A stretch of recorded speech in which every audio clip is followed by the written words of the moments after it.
കർത്താവായ യേശുക്രിസ്തുവിന്റെ നിസ്തുല നാമത്തിൽ ജോയ്സ് ടിവിയുടെ എല്ലാ പ്രിയ പ്രേക്ഷകർക്കും ഞങ്ങളുടെ സ്നേഹവും വന്ദനവും അറിയിക്കുന്നു. പ്രിയപ്പെട്ട ദൈവമക്കളെ, നിങ്ങളെല്ലാവരും കർത്താവിലെ സന്തോഷമായിരിക്കുന്നു വിശ്വസിക്കുന്നു.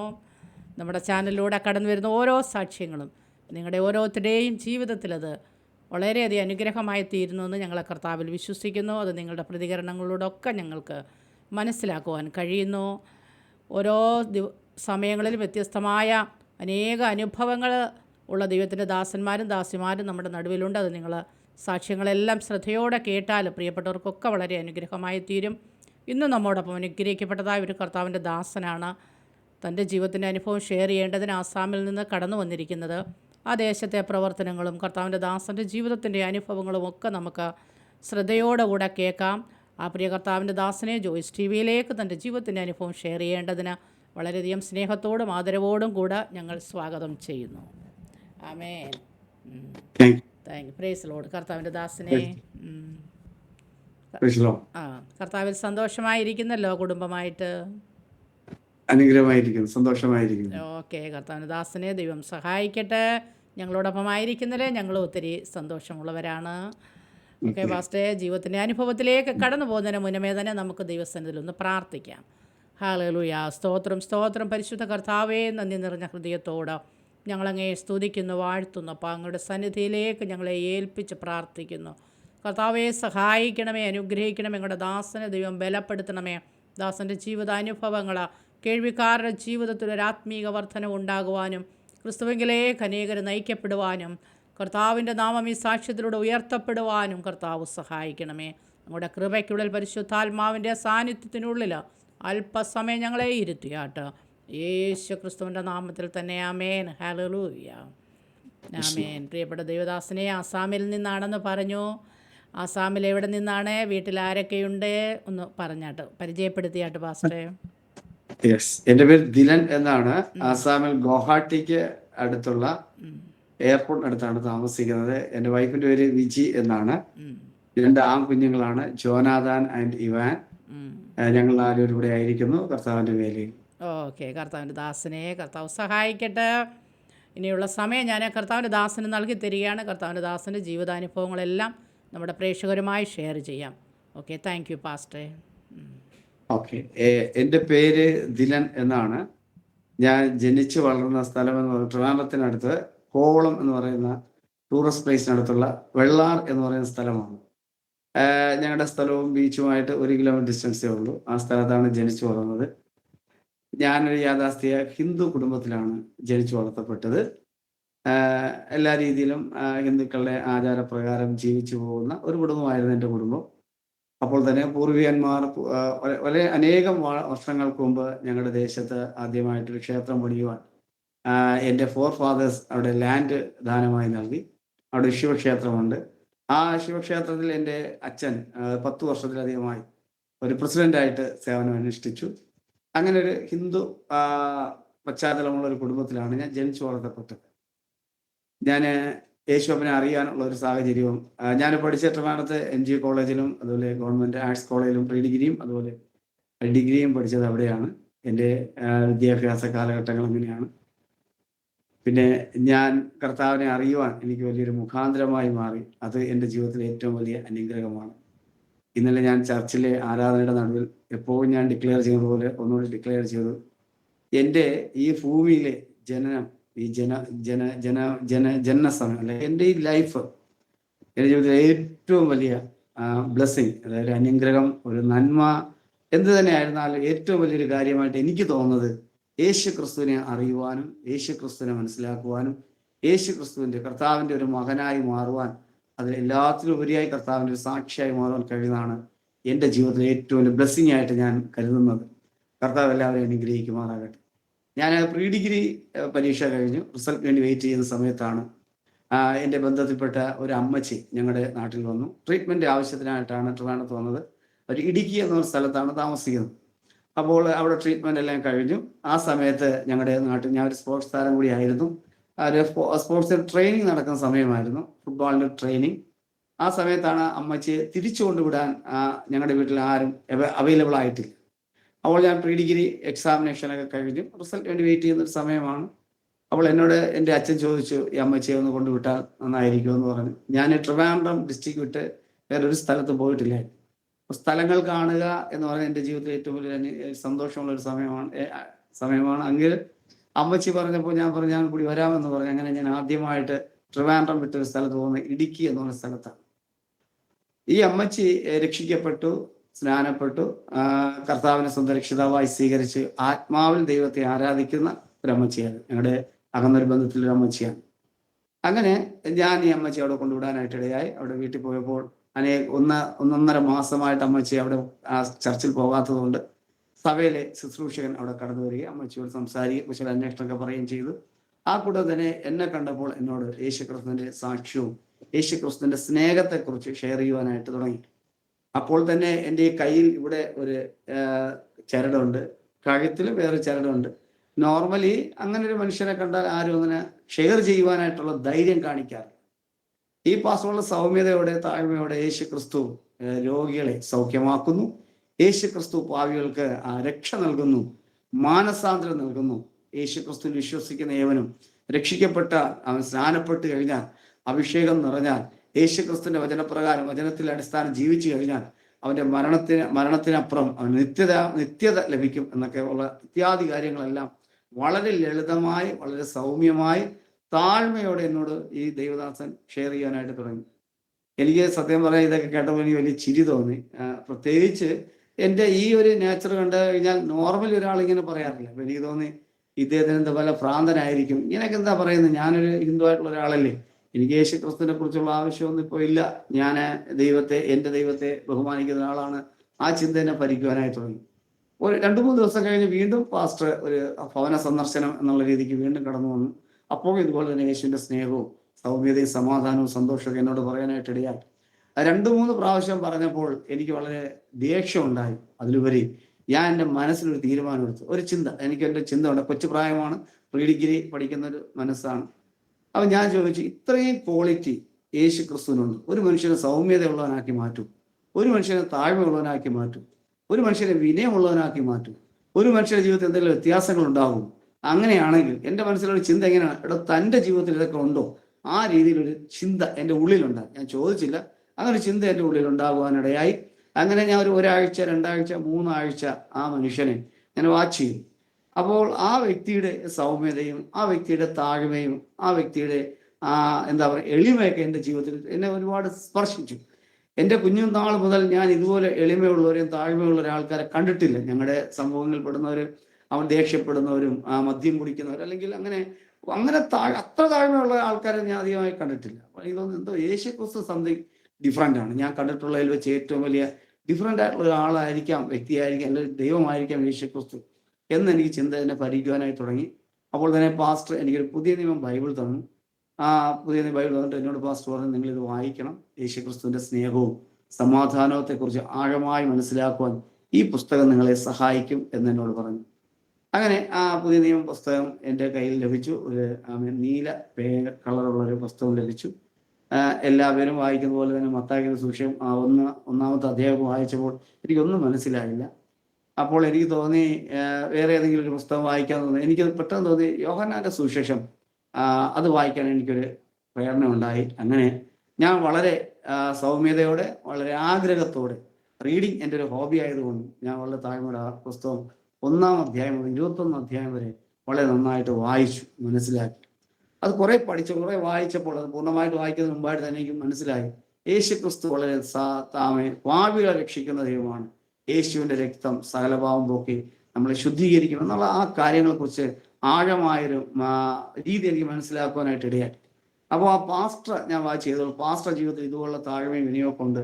അപ്പോൾ യേശു ഒരു മനുഷ്യനുള്ളിൽ വന്നാൽ ഈ മനുഷ്യനെ പോലെ ആയിരിക്കും, ഈ പാസ്റ്റർ പോലെ ആയിരിക്കും. അങ്ങനെയെങ്കിൽ ആ യേശുവിന് എന്തോ ഡിഫറൻസ് ആയിട്ടുണ്ട് എന്ന് പറഞ്ഞ് ഞാൻ വീണ്ടും ഒരു പ്രാവശ്യം പാസ്റ്റർ വന്നപ്പോൾ എന്നോട് വീണ്ടും യേശു ക്രിസ്തുവിന്റെ സ്നേഹത്തെ കുറിച്ച് പറഞ്ഞു. ഞാൻ പറഞ്ഞു, ഞാൻ ഈ പുസ്തകമൊക്കെ വായിച്ചു, യോഹന്നാന്റെ സുവിശേഷം കുറെ അധ്യായങ്ങളൊക്കെ വായിച്ചുകൊണ്ട് എനിക്ക് മനസ്സിലായി യേശു സൗമ്യതയുള്ള ദൈവമാണ്, ഹല്ലേലൂയ, പാപികളെ രക്ഷിക്കുന്ന ദൈവമാണെന്ന് എനിക്കൊരു കാര്യം ബോധ്യമായി. അങ്ങനെ ആ പാസ്റ്റർ എന്നോട് രക്ഷയുടെ വചനങ്ങൾ ചൊല്ലി തന്നു. ലേഖനം 10-ാം അധ്യായം 8, 9, 10 വചനങ്ങൾ, 11, 12, 13 വചനങ്ങൾ നമുക്ക് കാണാതറിയാം. ആ വചനം യേശു ക്രിസ്തുവിനെ ഹൃദയം കൊണ്ട് വിശ്വാസ്യമായുകൊണ്ട് ഏറ്റുപറയുകയും ചെയ്താൽ രക്ഷപ്പെടുന്നവൻ അവൻ യേശു ക്രിസ്തുവിന്റെ നാമത്തിൽ കർത്താവ് യേശു ക്രിസ്തുവിന്റെ നാമത്തിൽ സ്നാനപ്പെട്ട് ദൈവസഭയോട് ചേരണമെന്നുള്ള ആ രക്ഷാവചനങ്ങളെല്ലാം ആ ദൈവത്തിന്റെ ദാസൻ എന്നോട് പറഞ്ഞു. ഇതാണ് എൻ്റെ പ്രാഥമികമായ രക്ഷിക്കപ്പെടാനുണ്ടായ ഒരു സാഹചര്യം. ഒരു കാര്യം കൂടി പ്രേക്ഷകരോട് ഞാൻ പറയാം. നിങ്ങൾക്ക് പാസ്റ്റർമാരെ കാണുമ്പോൾ ചിലപ്പോൾ കളിയാക്കുന്നവരായിരിക്കാം, ചില ആൾക്കാർ അങ്ങനെ ആയിരിക്കാം. പക്ഷേ ദൈവദാസന്മാർ വളരെ സൗമ്യതയുള്ളവരാണ്, താഴ്മയുള്ളവരാണ്. ഒരു പാസ്റ്റർ ജീവിതമാണ് ഇന്ന് നിങ്ങളുടെ മുമ്പിൽ ഈ സാക്ഷ്യം പറയുവാൻ എനിക്ക് മുഖാന്തരമായി തീർന്ന്. അല്ലാതെ എനിക്ക് രോഗം വന്നതുകൊണ്ടോ, കഷ്ടം വന്നതുകൊണ്ടോ, ദാരിദ്ര്യം വന്നതുകൊണ്ടോ, പ്രയാസം വന്നതുകൊണ്ടോ, ദുഃഖം വന്നതുകൊണ്ടോ ഒന്നുമല്ല. നിങ്ങൾക്കറിയാമല്ലോ, +2 പഠിക്കുന്ന ഒരു സ്റ്റുഡൻറ് എങ്ങനെയായിരിക്കും. അതേ ബോഡി സ്ട്രക്ചേഴ്സ്. ഞാൻ ഫിസിക്കലി നല്ല വെല്ലായിരുന്നു, നല്ല സ്കില്ലുള്ള ഒരാളായിരുന്നു, സ്പോർട്സ്മാൻ ആയിരുന്നു, ഞാൻ ഫുട്ബോൾ പ്ലെയർ ആയിരുന്നു, ഫുട്ബോൾ നന്നായിട്ട് കളിക്കുമായിരുന്നു, നല്ല സ്ട്രെങ്ത് ഉള്ള ഒരാളാണ്. ആ സമയത്ത് എനിക്കൊരു കാര്യം മനസ്സിലായി, യേശു ക്രിസ്തു ഒരുവന്റെ ഉള്ളിൽ കടന്നു വന്നാൽ ഈ ദൈവദാസനെ പോലെ ആയിരിക്കും. ആ യേശുവിനെ എനിക്ക് വേണമെന്ന് പറഞ്ഞ് ഞാൻ സ്വന്തം രക്ഷിതാവായി സ്വീകരിക്കുവാൻ കർത്താവ് എനിക്കൊരു ഭാഗ്യം നൽകി. അങ്ങനെയാണ് ഞാൻ കർത്താവ് യേശു ക്രിസ്തുവിനെ അറിയുവാനും മനസ്സിലാക്കുവാനും സ്വന്തം രക്ഷിതാവായി സ്വീകരിക്കാൻ കർത്താവ് എനിക്കൊരു വലിയ അവസരം നൽകിയത്. Thank you. Praise lord. Amen. Praise lord. അങ്ങനെ ഞാൻ എന്നിട്ട് ഞാൻ ഇവിടെ നിന്ന് പോയപ്പോൾ ഹിന്ദുവായിട്ടാണ് എൻ്റെ വീട്ടിൽ നിന്ന് പോയത്. മടങ്ങി വരുമ്പോൾ ഞാൻ രക്ഷിക്കപ്പെട്ടൊരു മകനായി മടങ്ങി വരുവാനായിട്ട് കർത്താവ് എന്നെ സഹായിച്ചു.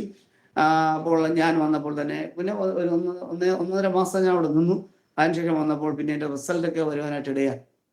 ഞാൻ ദൈവത്തോട് കർത്താവേ, ഞാൻ പഠിക്കാൻ വലിയ സ്കില്ലുള്ള ഒരാളൊന്നുമല്ല, നന്നായിട്ട് പഠിക്കില്ല, എങ്കിലും അത്യാവശ്യം പഠിക്കുന്ന ഒരാളാണ്.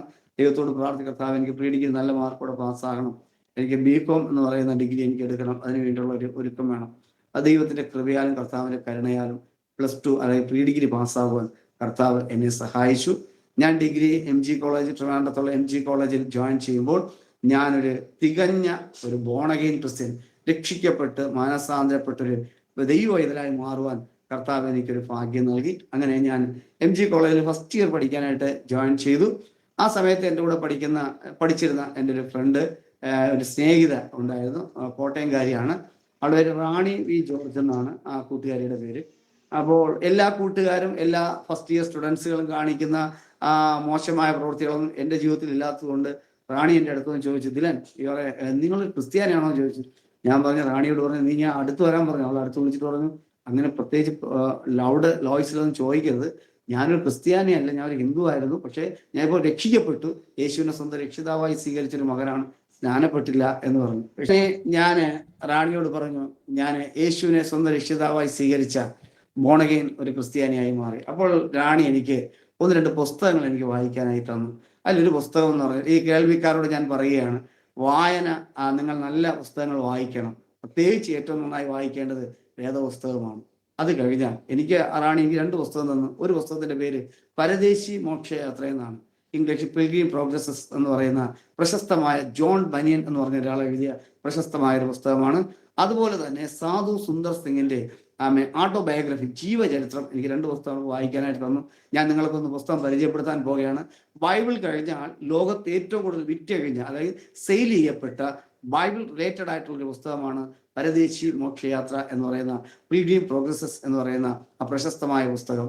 ഈ പുസ്തകം എന്നെ വായിച്ചപ്പോൾ എന്നെ വളരെയേറെ പ്രചോദനം നൽകി. ബൈബിൾ അപ്പോൾ തന്നെ വായിക്കുന്നെങ്കിലും എനിക്ക് ഈ പുസ്തകം വളരെയേറെ പ്രചോദനം നൽകി. അപ്പോൾ തന്നെ സാധു സുന്ദർ സിംഗിന്റെ ഓട്ടോബയോഗ്രഫി വായിച്ചപ്പോൾ എനിക്ക് ഇച്ചിരി കൂടി എൻ്റെ ഉള്ളിൽ വളരെ സ്നേഹം ഉണ്ടായി. എനിക്കും ഒരു മിഷണറിയായി മാറണം, യേശു ക്രിസ്തുവിനെ കേൾക്കാത്തവരും അറിയാത്തവരുടെ ഇടയിൽ പോകാൻ കർത്താവ് എനിക്കൊരു ഭാഗ്യം നൽകണം എന്നുള്ളൊരു ഉൾവിളി എൻ്റെ ഉള്ളിലുണ്ടായി. അതെൻ്റെ ജീവിതത്തിൽ പ്രാർത്ഥനയുടെ പാർട്ടായി മാറി. ഞാൻ എല്ലാ ദിവസവും പ്രാർത്ഥിക്കുന്ന കർത്താവെ, ഇതുപോലെ ഒരു സാധുവിനെ പോലെ ജീവിച്ച് യേശു ക്രിസ്തുവിനെ അറിയാത്തവരുടെ ഇടയിൽ പോയി കർത്താവിൽ നിന്ന് പരിചയപ്പെടുത്തുവാൻ ദൈവം എന്നെ സഹായിക്കുമാറാകണം എന്ന് ഞാൻ വളരെ ആത്മാർത്ഥമായി പ്രാർത്ഥിക്കാൻ ട്രൈ ചെയ്യുമായിരുന്നു. അങ്ങനെ ഞാൻ അതുപോലെ തന്നെ എൻ്റെ കുഞ്ഞു പ്രായം തൊട്ട് ഞാൻ പറഞ്ഞൊരു സ്പോർട്സ്മാൻ ആയതുകൊണ്ട് എൻ്റെ ജീവിതത്തിൽ ഒരു ഡ്രീമാണ്. എൻ്റെ അച്ഛൻ്റെ ബന്ധുക്കളെല്ലാം പോലീസ് ഡിപ്പാർട്ട്മെന്റിലെ ഓഫീസേഴ്സുകളാണ്. അപ്പോൾ എനിക്ക് വലിയ ആഗ്രഹമായിരുന്നു സബ് ഇൻസ്പെക്ടർ ആകുക, ഒരു പോലീസ് ഡിപ്പാർട്ട്മെന്റിൽ ഒരു ജോലി സമ്പാദിക്കുക എന്ന് പറയുന്നത് എൻ്റെ സ്വപ്നമായിരുന്നു. എല്ലാ കോച്ചിങ് ക്ലാസ്സുകളിൽ അധ്യാപകർ ചോദിക്കും എന്താകണം എന്ന് ചോദിക്കുമ്പോൾ എന്നോട് ചോദിക്കും, ഞാൻ പറയും ഒരു പോലീസ് ഓഫീസർ ആകുക എന്നുള്ളതാണ് എൻ്റെ ജീവിതത്തിലെ ഏറ്റവും വലിയ ആഗ്രഹം. അപ്പോൾ ആ ആഗ്രഹം എൻ്റെ ഉള്ളിലുണ്ട്. അപ്പോൾ തന്നെ ഞാൻ സ്പോർട്സ് ചെയ്യുന്നു. എങ്കിലും എൻ്റെ അൾട്ടിമേറ്റ് അതെല്ലാം മാറിയിട്ട് എൻ്റെ ഉള്ളിൻ്റെ ഉള്ളിൽ എവിടുന്നോ ഈ പുസ്തകങ്ങൾ വായിച്ച് ബൈബിൾ വായിച്ചതിൻ്റെ എനിക്ക് ഉള്ളിൽ വന്ന ഒരു ആഗ്രഹമാണ് ഒരു സുവിശേഷകനായി മാറുക, ഒരു മിഷണറിയായി മാറുക എന്നുള്ളതാണ്. അപ്പോൾ അതിനുവേണ്ടിയുള്ള ആ വായനകളെല്ലാം ഒരു സൈഡിൽ പോകുന്നെങ്കിലും സ്പോർട്സ് രീതിയിൽ ഞാൻ അങ്ങനെ യാത്ര ചെയ്യുകയായിരുന്നു. അങ്ങനെ എൻ്റെ ജീവിതത്തിൽ ബൈബിൾ വായന എന്നെ വളരെ പ്രചോദനം നൽകി. എനിക്ക് തോന്നുന്നു ഞാൻ പലവട്ടം ആ സമയങ്ങളിൽ ബൈബിൾ വായിക്കുവാനായിട്ട് തുടങ്ങി. എനിക്ക് തോന്നുന്നു ഞാൻ അക്കൗണ്ടൻസിയാണ് പഠിച്ചത്. അക്കൗണ്ടൻസി ഞാൻ ചെയ്ത് തീർക്കുന്നേക്കാളും ഏറ്റവും കൂടുതൽ എക്കണോമിക്സ് പഠിക്കുന്നേക്കാളും മാനേജ്മെന്റ് പഠിക്കുന്നേക്കാളും ഏറ്റവും കൂടുതൽ ഞാൻ പഠിച്ചത് ബൈബിൾ നന്നായിട്ട് പഠിക്കുവാനായിട്ട് തുടങ്ങി. എൻ്റെ അച്ഛനും അമ്മയും എന്നെ വഴക്ക് പറയുവാനടാ, നീ അക്കൗണ്ടിങ് കൃത്യമായിട്ട് പഠിക്കണം, എന്തിനാ എപ്പോഴും ബൈബിൾ വായിക്കുന്നത്. അപ്പോൾ എൻ്റെ ഒരു പാർട്ട് ഓഫ് ലൈഫായി മാറി ബൈബിൾ. അങ്ങനെ അധികമായി പഠിക്കുവാനായി തുടങ്ങി. ആ ദൈവത്തിന്റെ കൃപയാൽ 2003 ഒക്ടോബർ മാസം എൻ്റെ ജീവിതത്തിൽ അങ്ങനെ 2003 എൻ്റെ ജീവിതത്തിൽ ഒരു ടേണിംഗ് പോയിന്റിന്റെ ഒരു വർഷമാണ്. ക്രിസ്തുവോട് ഹല്ലേലൂയ. അപ്പോൾ എനിക്ക് തോന്നുന്നു ഞാൻ പ്രീ ഡിഗ്രി കഴിഞ്ഞു. കുറച്ച് വർഷം 1-2 വർഷം കഴിഞ്ഞപ്പോൾ ഞാൻ അനേകം PSC ടെസ്റ്റ് എഴുതാനായി തുടങ്ങി. അപ്പോൾ എനിക്ക് തോന്നുന്നു കേരളത്തില് കണ്ണൂരും കാസർഗോഡും ഒഴികെ എനിക്ക് തോന്നുന്നു ബാക്കി എല്ലാ ഡിസ്ട്രിക്റ്റിലും പോയി ഞാൻ PSC ടെസ്റ്റ് എഴുതിയിട്ടുണ്ട്. എനിക്ക് തോന്നുന്നു മലപ്പുറം ആ സ്ഥലങ്ങളിൽ, കോഴിക്കോട് സ്ഥലങ്ങളിൽ ഞാൻ പഠിക്കുന്ന സമയങ്ങളിലെല്ലാം മുസ്ലിം ആൾക്കാരായിട്ടുള്ളവർ, അവരൊക്കെ അധികമായി വിദ്യാഭ്യാസം ഇല്ലാത്തവരായതുകൊണ്ട് എനിക്ക് തോന്നുന്നു ആ ഏരിയകളിൽ പോയി പരീക്ഷ എഴുതിയാൽ പെട്ടെന്ന് ജോലി ലഭിക്കും. അങ്ങനെ ആ എല്ലാ ഏരിയകളിലും എൻ്റെ കേരളത്തിലെ എല്ലാ ഡിസ്ട്രിക്റ്റിലും, കാസർഗോഡും കണ്ണൂരും ഒഴികെ എല്ലാ ഡിസ്ട്രിക്റ്റിലും PSC എനിക്ക് തോന്നുന്നു 50-ലധികം PSC ടെസ്റ്റ് ഞാൻ ഈ വർഷങ്ങളിൽ എഴുതിയിട്ടുണ്ട്. പക്ഷെ ഞാൻ ഒരു PSC ടെസ്റ്റും പാസ്സാകുവാൻ എനിക്കൊരു അവസരം ലഭിച്ചിട്ടില്ല. പക്ഷെ ഞാൻ 2003 ആയപ്പോൾ 2 PSC ടെസ്റ്റ് പാസ്സായി. ഒന്ന് കേരള പോലീസിനും അതുപോലെ ഒന്ന് സിവിൽ സപ്ലൈസ് കോർപ്പറേഷൻ കൊല്ലം ജില്ലയിലാണ് ഞാൻ ആ ടെസ്റ്റ് ചെയ്തത്. കൊല്ലം ജില്ലയിലും 2 ഞാൻ പാസ്സായി. അങ്ങനെ ഞാൻ പോലീസിന്റെ ടെസ്റ്റ് ചെയ്തത് കോഴിക്കോട് വെച്ചാണ്. അപ്പോൾ കോഴിക്കോട് കൂത്തലങ്ങാടി എന്ന് പറഞ്ഞ സ്ഥലമുണ്ട്, പോലീസിന്റെ ഒരു ട്രെയിനിങ് സെന്റേഴ്സ്, അവിടെ ചെന്നാണ് ഞാൻ ഫിസിക്കൽ ടെസ്റ്റൊക്കെ പാസ്സായി. ഞാൻ ഓട്ടവും ചാട്ടമൊക്കെ പാസ്സായി. പിന്നെ ഒരു പോലീസ് ഓഫീസർ ആകാനുള്ള എല്ലാ ഫിസിക്കൽ വെല്ലായി. എൻ്റെ മെഡിക്കലൊക്കെ എടുത്തു. അപ്പോൾ തന്നെ സിവിൽ സപ്ലൈസ് കോർപ്പറേഷൻ കൊല്ലം ജില്ലയിലെ ജോലിയും എൻ്റെ കയ്യിൽ ലഭിച്ചു, ഏറെക്കുറെ ലഭിച്ചു. ഈ 2 ജോലി എൻ്റെ കയ്യിൽ വളരെ ഭദ്രമായിട്ട് എൻ്റെ 2 കയ്യിലും, നമ്മൾ പറയുന്നത് 2 കയ്യിലും 2 ജോലി ദൈവം തന്നു. 3ാമത്തെ ഓപ്ഷനാണ് സുവിശേഷം പറയുക എന്നുള്ളത്. അപ്പോൾ ഞാൻ പറഞ്ഞല്ലോ, ഞാൻ ജനിച്ചു വളർന്നത് കോവളം എന്ന് പറയുന്ന ഒരു ടൂറിസ്റ്റ് പ്ലേസിനടുത്താണ്. എൻ്റെ കുഞ്ഞുനാൾ മുതൽ ഞാൻ കണ്ടു വളർന്നതെല്ലാം സായിപ്പും ഫോറിനേഴ്സിനെയാണ് കണ്ടു വളർന്നിട്ടുള്ളത്. നിങ്ങൾ ആരും കാണാത്ത ഫോറിനേഴ്സിനെ ഞാൻ കണ്ടിട്ടുണ്ട്. ഗ്രീസിലെ ആൾക്കാരെ കണ്ടിട്ടുണ്ട്, അല്ലെങ്കിൽ സൗത്ത് ആഫ്രിക്കയിലെ എല്ലാ രാജ്യത്തിലെ ആൾക്കാരെയും കാണുവാൻ എനിക്ക് ദൈവം ഒരു അവസരം നൽകിയിട്ടുണ്ട്. ഉസ്ബെക്കിസ്ഥാൻ, റഷ്യയുടെ പല ഭാഗങ്ങളിലുള്ള ആൾക്കാരൊക്കെ ഞങ്ങളുടെ നാട്ടിൽ എല്ലാവരും വന്നിട്ടുണ്ട്.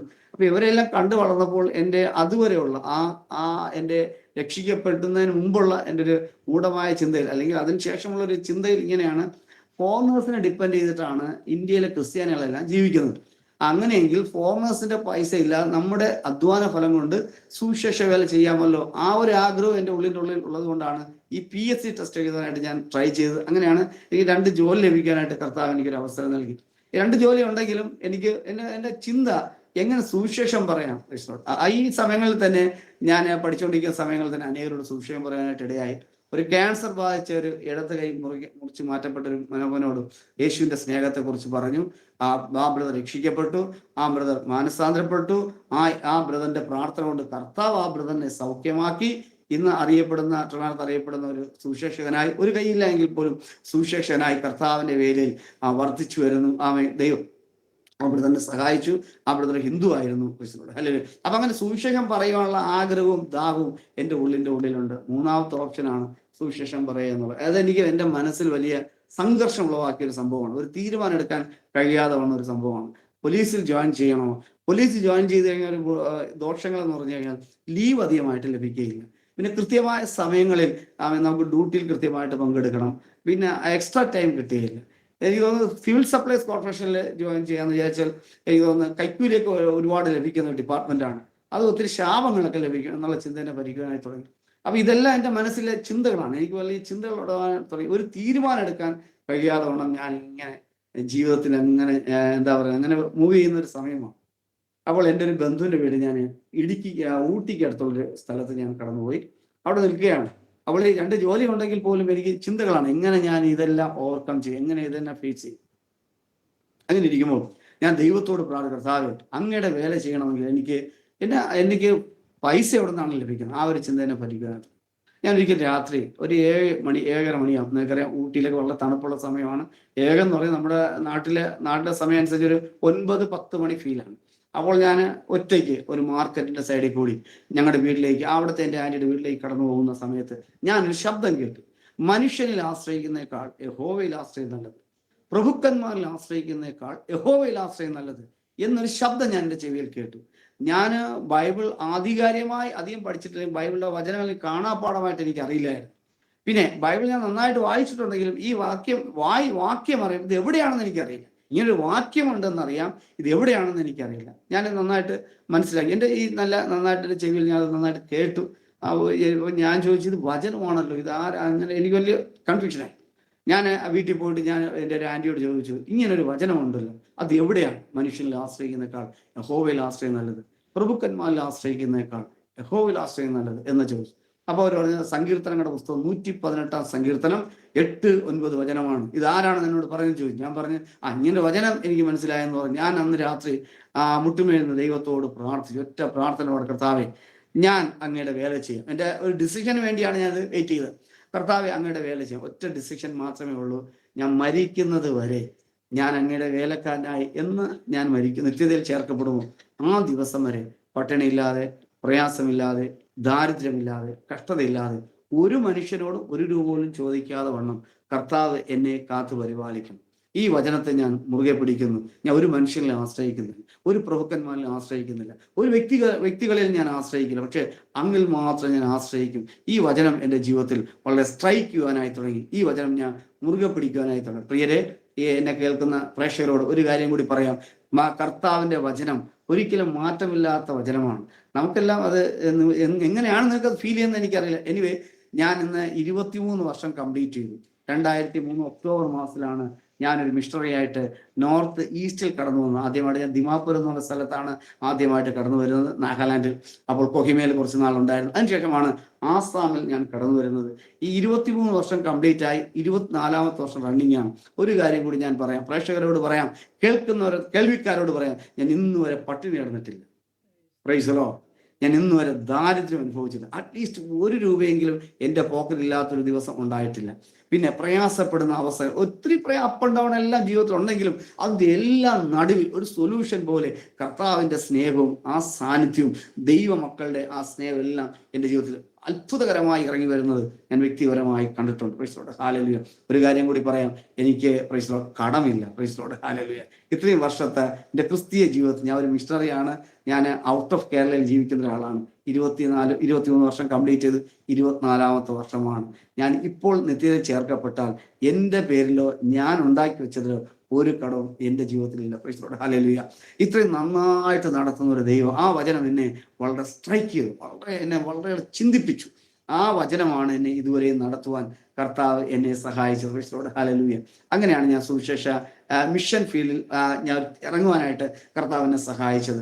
ആരാണ് എന്നെ കൊണ്ടുപോകുന്നത്? ബാക്ക്ഗ്രൗണ്ടിന്റെ ബുദ്ധിമുട്ടുണ്ട്, എന്നെ സഹായിക്കാൻ അങ്ങനെ ആരുമില്ല. ഞാൻ ഒരുപാട് പേരോട് ചോദിച്ചു, പെന്തക്കോസുകാരായിട്ടുള്ള ആൾക്കാരോടൊക്കെ ചോദിച്ചു, എന്നെ മിഷണറിയായിട്ട് കൊണ്ടുപോകും. അവരൊക്കെ പറഞ്ഞു മിഷണറിയായിട്ട് കൊണ്ടുപോകും, പക്ഷെ ആരും തന്നെ സ്പോൺസർ ചെയ്യും. അപ്പോഴാണ് എനിക്ക് ഒരു കാര്യം മനസ്സിലായി, സ്പോൺസർഷിപ്പിന്റെ ആവശ്യമുണ്ട്. അപ്പോൾ ഞാൻ പറഞ്ഞു, സ്പോൺസർഷിപ്പ് എനിക്ക് പൈസയൊന്നും വേണ്ട, എന്നാണ് എന്നെ എന്തെങ്കിലും ഡെയിലി ഒരു മന്ത്ലി ഒരു സ്പോൺസർ ചെയ്യാൻ ആരെങ്കിലും വേണമല്ലോ എന്ന് ചോദിച്ചു. അപ്പോൾ ഞങ്ങൾ ഒരുമിച്ച് അക്കൗണ്ടൻസി മാത്രം സ്പെഷ്യലൈസ് ചെയ്ത് ഞങ്ങൾ ഒരു ട്യൂഷന് പോകുമായിരുന്നു. മറ്റ് സബ്ജക്റ്റുകളെ പോലെ ഫൈനൽ ഇയർ വന്ന് അക്കൗണ്ടൻസി മാത്രം സ്പെഷ്യലൈസ് ചെയ്ത് ട്യൂഷന് പോയപ്പോൾ എൻ്റെ ഒരു കൂട്ടുകാരനുണ്ടായിരുന്നു. അവൻ ബ്രദർ ആൻഡ് ബാക്ക്ഗ്രൗണ്ടിലുള്ള ഒരാളാണ്. അപ്പോൾ അവനും ഞാനുമായിട്ട് ഇങ്ങനെ വചനങ്ങളൊക്കെ പറഞ്ഞ് അങ്ങോട്ടും ഇങ്ങോട്ടും തർക്കിക്കുന്ന ഒരു ശീലമൊക്കെ ഉണ്ട്.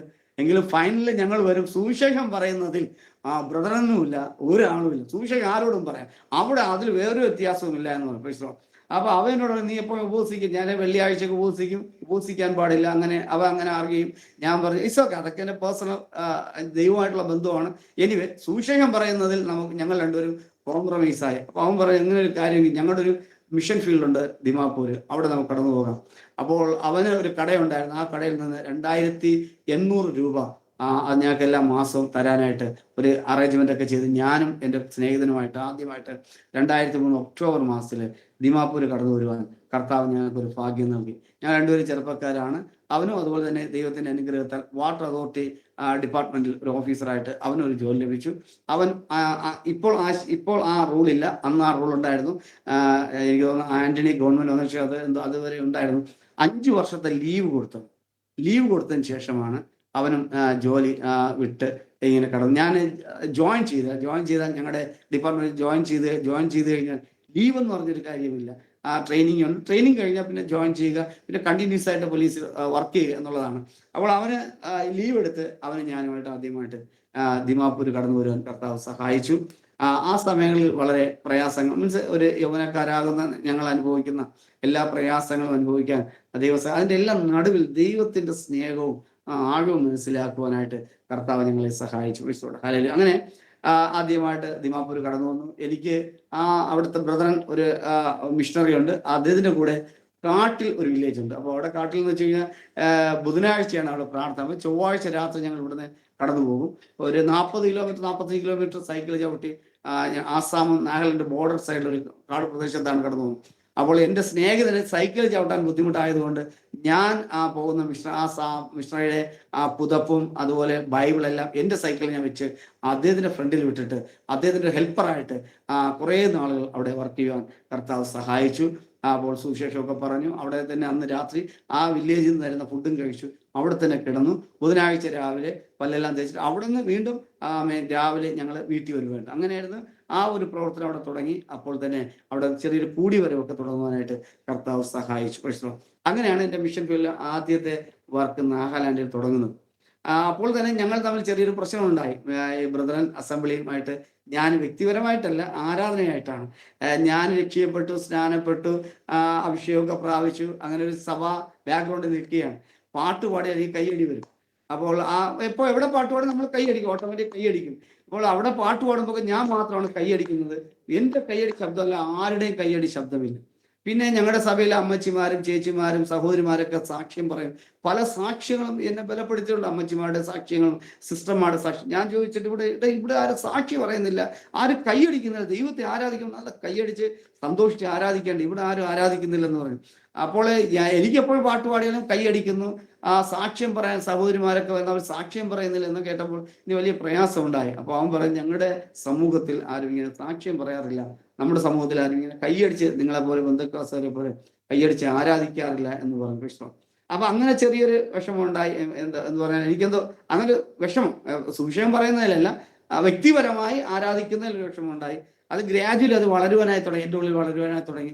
ഞാൻ അവരോട് പറഞ്ഞു, ഞാൻ ഇവിടുന്ന് പോവുകയാണ്. കാരണം എനിക്ക് ഇങ്ങനൊരു സിറ്റുവേഷനിൽ വന്നാൽ ഞാനൊന്ന് മുരടിച്ചു പോകുന്നത് പോലെ ആയി മാറും. അവിടെ ഫ്രൈഡേ ഉപവാസമില്ല, പിന്നെ അങ്ങനെയുള്ള കുറെ കാര്യങ്ങൾ ഞാൻ പഠിച്ചു വന്നതുപോലത്തെ കാര്യങ്ങളൊന്നും ആ ചർച്ചിൽ ഇല്ലാത്തത് കൊണ്ട് അവരോട് നല്ല സ്നേഹത്തോട് അവരെന്നെ പ്രാർത്ഥിച്ചു. അവിടെ ഞാൻ പിരിയാനായിട്ട് ഇടയായി. പിന്നെ എവിടെ പോകും എന്നുള്ള ചിന്ത എന്നെ ഭരിക്കുവാനായി തുടങ്ങി. അങ്ങനെയാണ് ദിമാപൂരിലെ ഒരു IPC ചർച്ചുണ്ട്, ഇപ്പോഴുണ്ട്. ആ ചർച്ചിലെ പാസ്റ്റർ എന്നോട് പറഞ്ഞു, കൊഹിമയില് ഞങ്ങൾക്കൊരു ആളെ ആവശ്യമുണ്ട്. അപ്പോൾ ഞങ്ങൾ NRI എന്ന് പറയാം, നോർത്തേൺ റീജൻ, അവിടെ കീഴിലാണ് ആ ചർച്ച് വർക്ക് ചെയ്യുന്നത്. അപ്പോൾ ഞാൻ നോർത്തേൺ റീജന്റെ ഡയറക്ടർ ആയിരുന്ന തോമാച്ചാൻ ഉണ്ടായിരുന്നു, നിത്യതയിൽ ചേർക്കപ്പെട്ടു. അദ്ദേഹത്തിന്റെ അവരുടെ അധികാരികളോട് ഒരു ലെറ്റർ ഫാക്സ് ചെയ്തു. അന്ന് ഫാക്സ് ആണ്, ഇപ്പൊ ഫാക്സ് ഇല്ല. ഫാക്സ് ചെയ്തു. അപ്പോൾ എന്നിട്ട് എന്നോട് വെയിറ്റ് ചെയ്യാൻ പറഞ്ഞു. അപ്പോൾ 1-2 ദിവസം വെയിറ്റ് ചെയ്തപ്പോൾ റിപ്ലൈ വന്നു. ഞാൻ അതിന് അവിടെ സുവിശേഷകനായിട്ട് അവരെന്നെ അപ്പോയിൻമെന്റ് ചെയ്തു. അങ്ങനെ ഞാൻ അവിടെ ഗോസ്പൽ പറയുക, സുവിശേഷം പറയുവാനും സുവിശേഷ പ്രവർത്തനം കൊഹിമയിലായിരിക്കുവാൻ കർത്താവ് എന്നെ സഹായിച്ചു. അനേക യൗവനക്കാരോട് സുവിശേഷം പറയുവാനും അനേക യൗവനക്കാർക്ക് ട്രാക്ട് ഡിസ്ട്രിബ്യൂട്ട് ചെയ്യുവാനും മദ്യത്തിനും മയക്കുമരുന്നിനും അടിമകളായിരിക്കുന്ന അനേകം ചെറുപ്പക്കാരെ സുവിശേഷത്തോട് ഷെയർ ചെയ്തവരെ വചനമൊക്കെ പറഞ്ഞ് അവിടെ സഭയിൽ കൊണ്ടുവരുവാൻ കർത്താവ് സഹായിച്ചു. എങ്കിലും എൻ്റെ ഉള്ളിൽ ഞാൻ ആദ്യമേ പറഞ്ഞതുപോലെ മിഷണറി എന്ന് പറഞ്ഞൊരു മൈൻഡ് വളരെയേറെ ദാഹത്തോടെ ആയതുകൊണ്ട് അവിടെ എല്ലാം ക്രിസ്ത്യാനികളാണ്, എല്ലാ ഞായറാഴ്ചയും നല്ല ക്രിസ്ത്യാനികളാണ്. പിന്നെ എനിക്കൊരു ദുഃഖം എന്ന് വെച്ചാൽ ഞായറാഴ്ച ആഫ്റ്റർനൂൺ ഒരു 2 മണിക്ക് ശേഷം അവരെല്ലാം മദ്യം കുടിക്കുന്നവരുമാണ്. ഇതെല്ലാം കണ്ടു വളർന്ന് ഞാൻ അവിടെ കുറേ വർഷങ്ങൾ ജീവിച്ചപ്പോൾ എനിക്കൊരു കാര്യം മനസ്സിലായി, ഒരു മിഷൻ ഫീൽഡ് വേറെ ഫീൽഡിൽ പോകണം. അങ്ങനെ എൻ്റെ സ്നേഹിതനാണ് എന്നെ നിർബന്ധിച്ചു ഈ ആസാമിൽ കടന്നു വരുവാനായിട്ട് എനിക്കൊരു പ്രേരണ നൽകിയത്. അങ്ങനെയാണ് ഞാൻ ആസാമിൽ ആദ്യമായിട്ട് കടന്നു വരുന്നത്. എനിക്ക് ഇംഗ്ലീഷ് അത്യാവശ്യമായിട്ട് കുറച്ച് ഹാൻഡിൽ ചെയ്യാൻ അറിയാമെങ്കിലും ഹിന്ദി അധികമായിട്ട് അറിയില്ല. മറ്റ് ലാംഗ്വേജുകളെ കുറിച്ചുള്ള ബുദ്ധിമുട്ടുകൾ ഉണ്ടായിരുന്നു. അങ്ങനെയാണ് ഞാൻ 2009 ജനുവരി മാസം 27-ാം തീയതി ആദ്യമായിട്ട് ഞാൻ ആസാമിൽ കടന്നു വരാനായിട്ട് കർത്താവ് എന്നെ സഹായിച്ചു. 2 ദിവസം ആ ദേവദാസന്റെ വീട്ടിൽ നിന്ന് 3ാമത് ദിവസം ഞാൻ വില്ലേജിൽ കടന്നു വന്നു. ഞാൻ ആദ്യമായി താമസിച്ച വില്ലേജ് സജൻപാറ എന്ന് പറയും. അതായത് ഞങ്ങളുടെ കാമറൂവ് റൂറൽ ഡിസ്ട്രിക്റ്റിൽ വരുന്ന ഒരു സ്ഥലമാണ് സജൻപാറ, റാണി എന്നൊക്കെ പറയും. ആ സ്ഥലത്താണ് ഞാൻ ആദ്യമായിട്ട് കടന്നു വന്നത്. അപ്പോൾ എനിക്ക് എങ്ങനെ ഒരു വില്ലേജാണ്. ഞാൻ മാത്രമാണ് അവിടുത്തെ ഏക മലയാളി, സൗത്ത് ഇന്ത്യക്കാരൻ. ബാക്കി എല്ലാവരും വില്ലേജിലെ ആൾക്കാരാണ്. പിന്നെ ബംഗാളികളൊക്കെ ഉള്ള ആൾക്കാർ 1-2 പേരുണ്ട്. അപ്പോൾ എങ്ങനെ സുവിശേഷം പറയും എന്നുള്ള കാര്യം എന്നെ വളരെയേറെ ഭരിക്കുവാനായി തുടങ്ങി. അതെന്നെ വളരെ ചിന്തിപ്പിക്കുവാനായിട്ട് ഒരു ദിവസം ഞാൻ രാവിലെ കുളിച്ച് തല തോർത്തിക്കൊണ്ടിങ്ങനെ നിൽക്കുമ്പോൾ എൻ്റെ ഉള്ളൊരു ആത്മപ്രേരണ ഉണ്ടായി. ട്യൂഷൻ സ്റ്റാർട്ട് ചെയ്ത് കഴിഞ്ഞാൽ അനേകം പിള്ളേരെ കിട്ടും, അവരെയൊക്കെ ട്യൂഷൻ പഠിപ്പിക്കാം എന്ന് അങ്ങനെ ചിന്ത എന്നെ ഭരിക്കാനായി തുടങ്ങി. ഞാൻ അധികം നന്നായിട്ട് പഠിക്കുന്ന ഒരു സ്റ്റുഡൻ്റ് അല്ലാത്തതുകൊണ്ട് എനിക്ക് അവരെ പഠിപ്പിക്കാൻ ബുദ്ധിമുട്ടുണ്ട്. എനിവേ പഠിപ്പിക്കുന്നതിന് ബുദ്ധിമുട്ടൊന്നുമില്ല, അവരെ എങ്ങനെ ട്രെയിൻ ചെയ്യിപ്പിക്കുക എന്നുള്ള ചിന്ത. എനിവേ എന്താ ഞാൻ സ്റ്റാർട്ട് ചെയ്തു. ഒരു 3-4 പിള്ളേരോട് ഞാൻ പറഞ്ഞു, ഞാൻ നിങ്ങളെ ഇംഗ്ലീഷ് റീഡ് ചെയ്യാനായിട്ട് പഠിപ്പിക്കാം, സെന്റൻസ് മേക്കൊക്കെ പഠിപ്പിക്കാം. നിങ്ങൾക്ക് എങ്ങനെയാണ് ഇംഗ്ലീഷ് റീഡ് ചെയ്യാൻ, ഇംഗ്ലീഷ് എഴുതേണ്ടത്, സ്മോൾ ലെറ്റേഴ്സും ക്യാപിറ്റൽ ലെറ്റേഴ്സും ചെറിയ ചെറിയ വേർഡ്സുകൾ, ക്യാറ്റ്, ബാറ്റ് അതുപോലുള്ള ചെറിയ വേർഡ്സുകൾ നിങ്ങളെ ഞാൻ പഠിപ്പിക്കാമെന്ന് പറഞ്ഞു.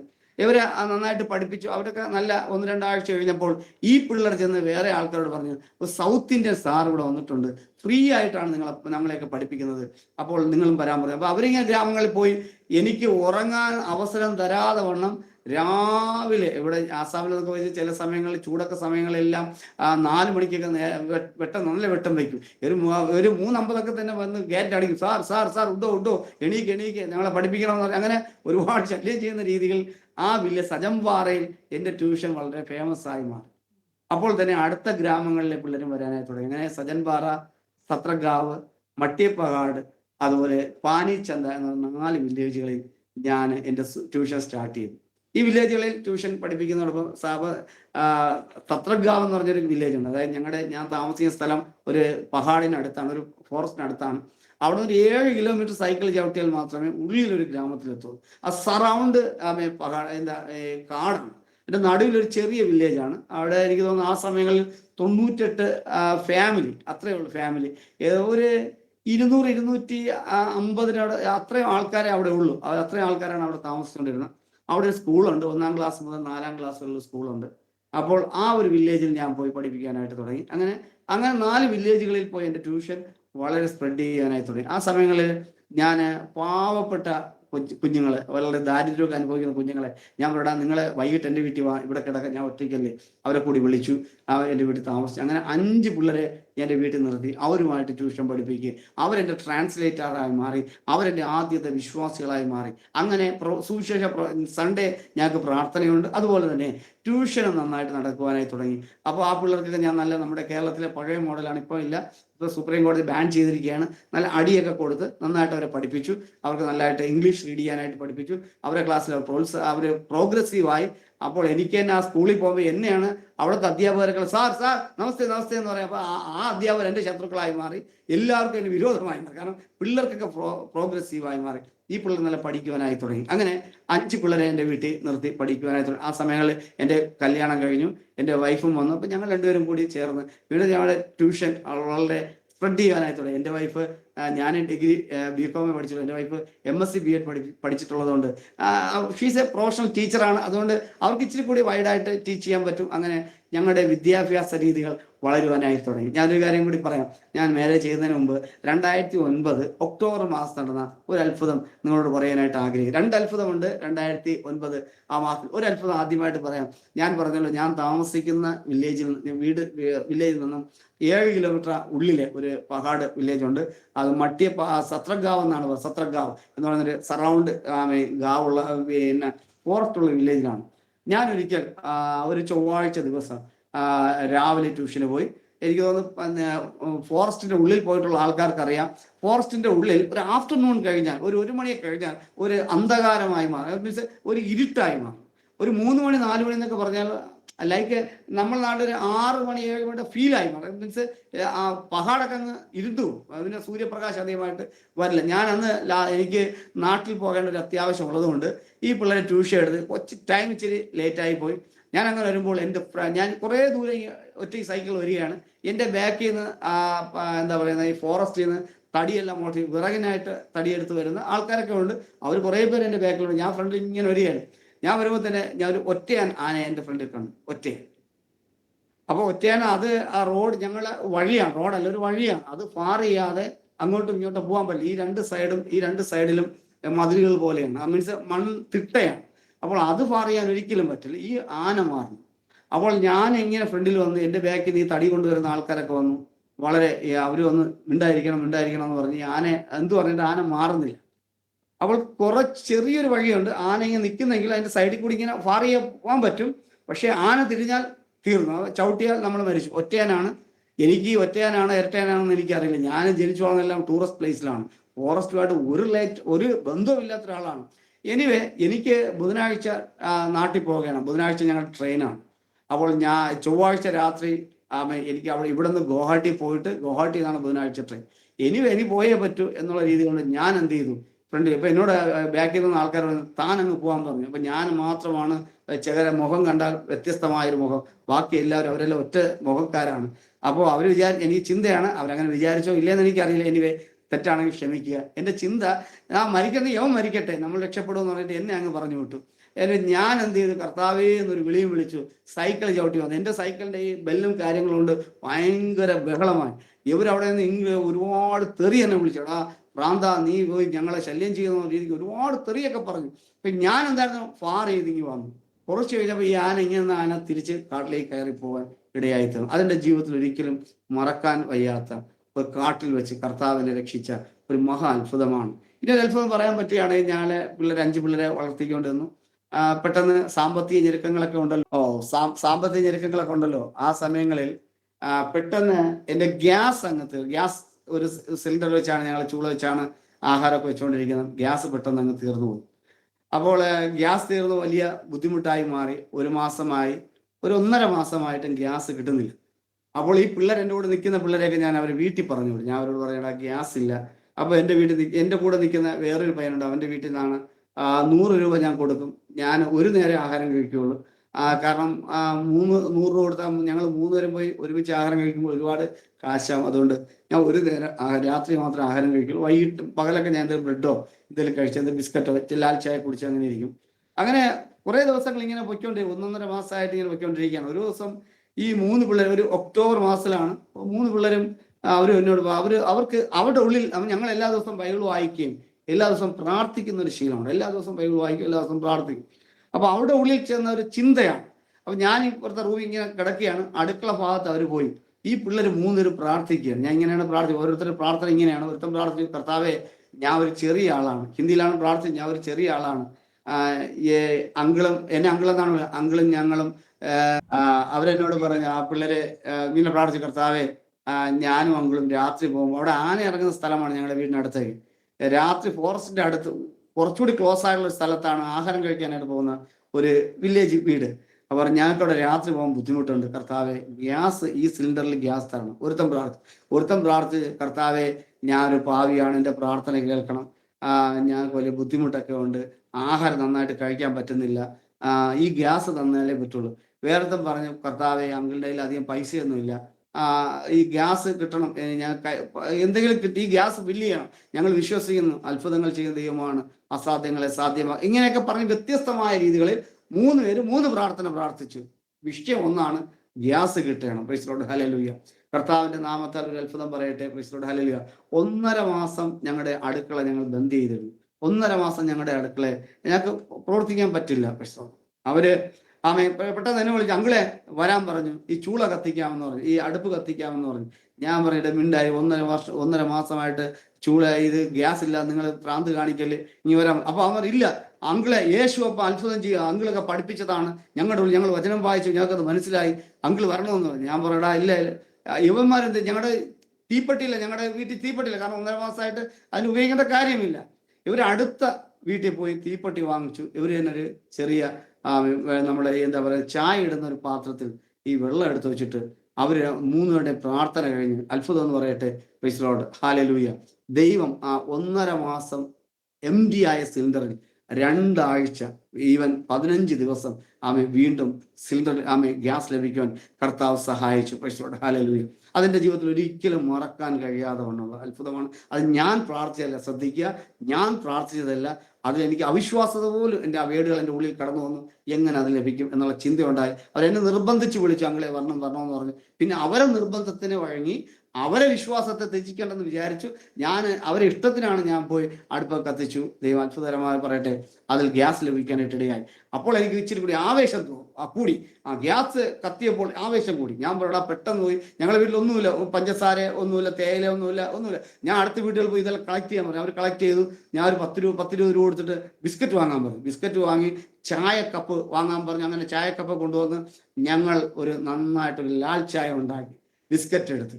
എന്നിട്ട് അടുത്തടുത്ത് വീട് ചെറിയ ചെറിയ കുടിലുകൾ പോലെ താമസിക്കുന്ന സഹോദരന്മാരുണ്ട്. ഞാൻ പറഞ്ഞ ഒരു താലം പോലത്തെ ഒരു സ്ഥലത്ത് ഒരു പാത്രത്തിൽ ഈ 5-6 ഗ്ലാസ് വെച്ച് ചായ ഇട്ടിട്ട് പറഞ്ഞു, ബിസ്ക്കറ്റ് കൂടി കൊടുത്തിട്ട് പറഞ്ഞു, നിങ്ങൾ ഒരു കാര്യം പറയണം, കഴിഞ്ഞ 1.5 മാസമായിട്ട് ഞങ്ങളുടെ വീട്ടിൽ ഗ്യാസ് ഇല്ലായിരുന്നു. നിങ്ങൾക്കെല്ലാം അറിയാം. ഈ ഞങ്ങൾ അങ്കിളും ഞങ്ങളും ആ ആന്റിയുടെ വീട്ടിൽ പോയാണ്, അവിടുത്തെ ഒരു ബ്രദറിന്റെ വീട്ടിൽ പോയാണ് ആഹാരം കഴിയുന്നത്. അതുകൊണ്ട് ഇന്ന് ഞാൻ പ്രാർത്ഥിച്ചെന്ന് പറയല്, നിങ്ങൾ പ്രാർത്ഥിച്ചിട്ടാണ് ഗ്യാസ് കിട്ടിയത്. അതുകൊണ്ട് നിങ്ങൾ പറയണം, ഞങ്ങൾ പ്രാർത്ഥിച്ചു, ഞങ്ങൾക്ക് ഗ്യാസ് കിട്ടി. ആ ഗ്യാസിൽ ഉണ്ടാക്കിയ ചായയാണ് ഇതാ കൊടുക്കാൻ പറഞ്ഞ. അവർ താങ്ക്സ് പറഞ്ഞ് രാവിലെ എല്ലാവർക്കും ചായ കൊടുത്തു. അത്ഭുതം എന്ന് പറയട്ടെ, കർത്താവിന്റെ നാമത്താൽ 15-ലധികം ദിവസം ആ ഗ്യാസ് കത്തുവാൻ കർത്താവ് സഹായിച്ചു. ഞാൻ സിലിണ്ടർ ഇങ്ങനെയാണ് ഇരിക്കുന്നത്. ഒരിക്കലും അങ്ങനെ ആരും ചെയ്യരുത്. ഇങ്ങനെ ചരിച്ചിട്ട് ഞാൻ കത്തിച്ചിട്ടുണ്ട്. ഇങ്ങനെ തലകുത്തല പോലും വെച്ച് അതൊരിക്കലും ചെയ്യാൻ പാടില്ല. ഇതൊക്കെ ഡേഞ്ചറസ് ആയിട്ടുള്ള കാര്യമാണ്. അങ്ങനെ എല്ലാം ചെയ്തു. പക്ഷെ അത് ഗ്യാസ് ഒട്ടുമില്ലാതെ 1.5 മാസം ഇല്ലാത്ത ഗ്യാസിൽ കർത്താവ് അത്ഭുതകരമായി ഗ്യാസ് തരുവാൻ കർത്താവ് സഹായിച്ചു. ഹല്ലേലൂയ. അവരെല്ലാം യേശുവിനെ അറിയുവാനും യേശുവിനെ മനസ്സിലാക്കുവാനും അവർക്ക് ദൈവം ഒരു ഭാഗ്യം കൊടുത്തു. ഹല്ലേലൂയ.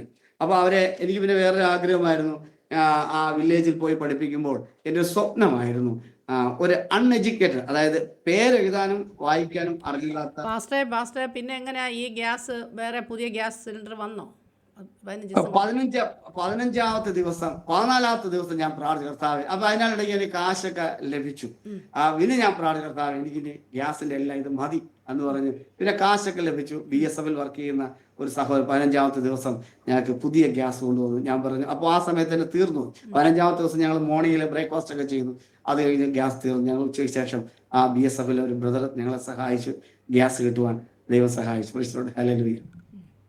അങ്ങനെ എൻ്റെ ഒരു വലിയ സ്വപ്നമായിരുന്നു, ഒരു അൺഎഡ്യൂക്കേറ്റഡ് ആയിട്ടുള്ള ഒരു പൈതലിനെ അവരുടെ ഫാമിലിയിൽ നിന്നും കുറെ പിള്ളേരെ ഡിഗ്രി എടുപ്പിക്കുക എന്നുള്ള എൻ്റെ ഒരു സ്വപ്നമായിരുന്നു. അങ്ങനെയാണ് ഈ പിള്ളേരെയൊക്കെ ഞാൻ നിർത്തി പഠിപ്പിച്ചു. ഞാൻ എൻ്റെ വൈഫ് ഒരുപാട് സഹായിച്ചു പഠിച്ചു. അതിലൊരു പയ്യൻ, അവൻ്റെ പേര് പപ്പു ബോറോ എന്നാണ്, BORO ബോറോ എന്ന് പറയുന്ന ജാതിയിൽപ്പെട്ട ഒരു പയ്യനെ MA പൊളിറ്റിക്കൽ സയൻസ് പാസ്സാകുവാൻ കർത്താവ് സഹായിച്ചു. അവൻ MA വരെ പഠിപ്പിക്കുവാൻ ദൈവം സഹായിച്ചു.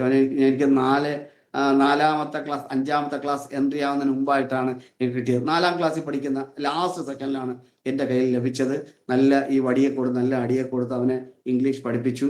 അവൻ ഇംഗ്ലീഷ് നന്നായിട്ട് പഠിച്ചു. അവന് BA 10th പാസ്സായി, +2 പാസ്സായി, BA പൊളിറ്റിക്കൽ സയൻസ് പാസ്സായി, MA പാസ്സായി. അവന്റെ സ്വപ്നം IAS എഴുതുക എന്നാണ്. ഞാൻ പറയടാ, IAS എന്ന് പറയുന്ന ആ ട്രെയിനിങ് സെന്റേഴ്സ് ഒന്നും ആസാമിൽ നന്നായിട്ടില്ല, ഞങ്ങളുടെ നാട്ടിലൊക്കെ ഉണ്ട്. അതുകൊണ്ട് ഇവരെ ജോലി ശ്രമിക്കുക, അവൻ ജോലിക്ക് ശ്രമിക്കുന്നു. അങ്ങനെ അതുപോലെയാണ് അനേകം പിള്ളേരെ ഞാൻ +2 പഠിപ്പിച്ചു. +2 പാസ്സായവരുണ്ട്, ഡിഗ്രി പാസ്സായവരുണ്ട്, 10th പാസ്സായവരുണ്ട്. അങ്ങനെ അനേകം പേരെ സഹായിച്ചു. അങ്ങനെ പഠിത്തത്തിൽ സഹായിക്കുവാൻ കർത്താവ് എന്നെ സഹായിച്ചു. ഹല്ലേലൂയ. ഒരിക്കലും ഇത്തരം കാര്യങ്ങൾ പഠിത്ത കാര്യങ്ങളിലൂടെ സുവിശേഷം പറയുവാൻ ആ ഗ്രാമങ്ങളിൽ ഞാൻ അറിയപ്പെടുന്ന ഒരു സാർ എന്നുള്ള നിലയ്ക്ക് എപ്പോഴും എവിടെ പോയാലും എല്ലാവരുടെ വീടുകളിൽ ഒരു സർവ്വസമുദായത്തെ ക്ഷണിക്കപ്പെടുന്ന അതിഥിയായിട്ട് എന്നെ ക്ഷണിക്കുവാനായിട്ട് ഇടയായി. പല വീടുകളിലും ആഹാരവും എല്ലാം തന്നു. കാരണം ഈ പിള്ളേരുടെ വിദ്യാഭ്യാസവും ഈ പിള്ളേരുടെ സ്വഭാവ രീതികൾ മാറിയത് കൊണ്ട് എൻ്റെ ജീവിതത്തിൽ അതൊക്കെ എനിക്കൊരു അനുഗ്രഹമായി മാറി. അവിടുത്തെ കടകളിലൊക്കെ ഞാൻ ഇപ്പോഴും പോയാലും ചായ കുടിച്ചാൽ പൈസ വാങ്ങില്ല. കാരണം ആ വില്ലേജുകാരെ ഞാൻ സഹായിച്ചു എന്നാണ് അവർ പറയപ്പെടുന്നത്. അങ്ങനെ എനിക്ക് തോന്നുന്നു 4 വില്ലേജിലായിട്ട് 300-ലധികം സ്റ്റുഡൻസിനെ പല രീതികൾ പല ഘട്ടങ്ങളിലായിട്ട് ഞാൻ പഠിപ്പിച്ചിട്ടുണ്ട്. അവരെ പഠിപ്പിക്കാൻ കർത്താവ് സഹായിച്ചു. അപ്പോൾ തന്നെ ഞങ്ങൾ പല ഘട്ടങ്ങളിലായിട്ട് ഈ ക്രിസ്മസ് സമയങ്ങളാണല്ലോ നോർത്ത് ഈസ്റ്റിൽ നോർത്ത് ഇന്ത്യയിലൊക്കെ സുവിശേഷം പറയാൻ പറ്റുന്ന ആ വർഷങ്ങളെല്ലാം ഞങ്ങൾ ക്രിസ്മസ് സമയത്ത് പ്രോഗ്രാം അറേഞ്ച് ചെയ്ത് പുതിയ നിയമം ബൈബിൾ എടുത്ത് എല്ലാ ഭവനങ്ങളിലും പുതിയ നിയമം ബൈബിൾ കൊടുത്തു. അതുപോലെ കേക്ക് ഡിസ്ട്രിബ്യൂട്ട് ചെയ്തു. ഒരുപാട് ചെറിയ ചെറിയ കാര്യങ്ങൾ ചെയ്യുവാൻ കർത്താവ് സഹായിച്ചു. ആ ദിവസങ്ങളെല്ലാം ഞങ്ങൾ വളരെ മനോഹരമായി ഉപയോഗിച്ചു. അനേകരെ യേശുവിനെ അറിയുവാൻ കർത്താവ് ഒരു ഭാഗ്യം നൽകി. ഇന്ന് എനിക്ക് തോന്നുന്നു ഞാൻ താമസിച്ച വില്ലേജിൽ നിന്നും വേറെ വില്ലേജിലേക്ക് കടന്നു, ഞാൻ വേറെ സ്ഥലത്തേക്ക് കടന്നു, ഇച്ചിരി കൂടി ഒരു ജംഗ്ഷനിൽ കടന്നു വന്നു. ഞാൻ പോകുന്ന സമയത്ത് ആ വില്ലേജിൽ മണ്ണിട്ട റോഡായിരുന്നു, ടാറൊന്നും ഇടാത്ത റോഡായിരുന്നു. വെള്ള ഷർട്ടൊക്കെ ഇട്ട് കഴിഞ്ഞാൽ കളർ മാറിയാണ് ഇരിക്കുന്നത്. അങ്ങനെയുള്ള രീതിയായിരുന്നു. ദൈവത്തിന്റെ കൃപയാൽ നല്ല ടാർ ഇടുവാൻ കർത്താവ് സഹായിച്ചു. 7 കിലോമീറ്റർ പകാട് ഒരു ഗ്രാമത്തിൽ, ഞാൻ ഒരു ഫോറസ്റ്റിനകത്തുള്ള ഗ്രാമം എന്ന് പറഞ്ഞു, അവിടെ ഹൈവേ റോഡ് പോലെ ടാറിട്ടു.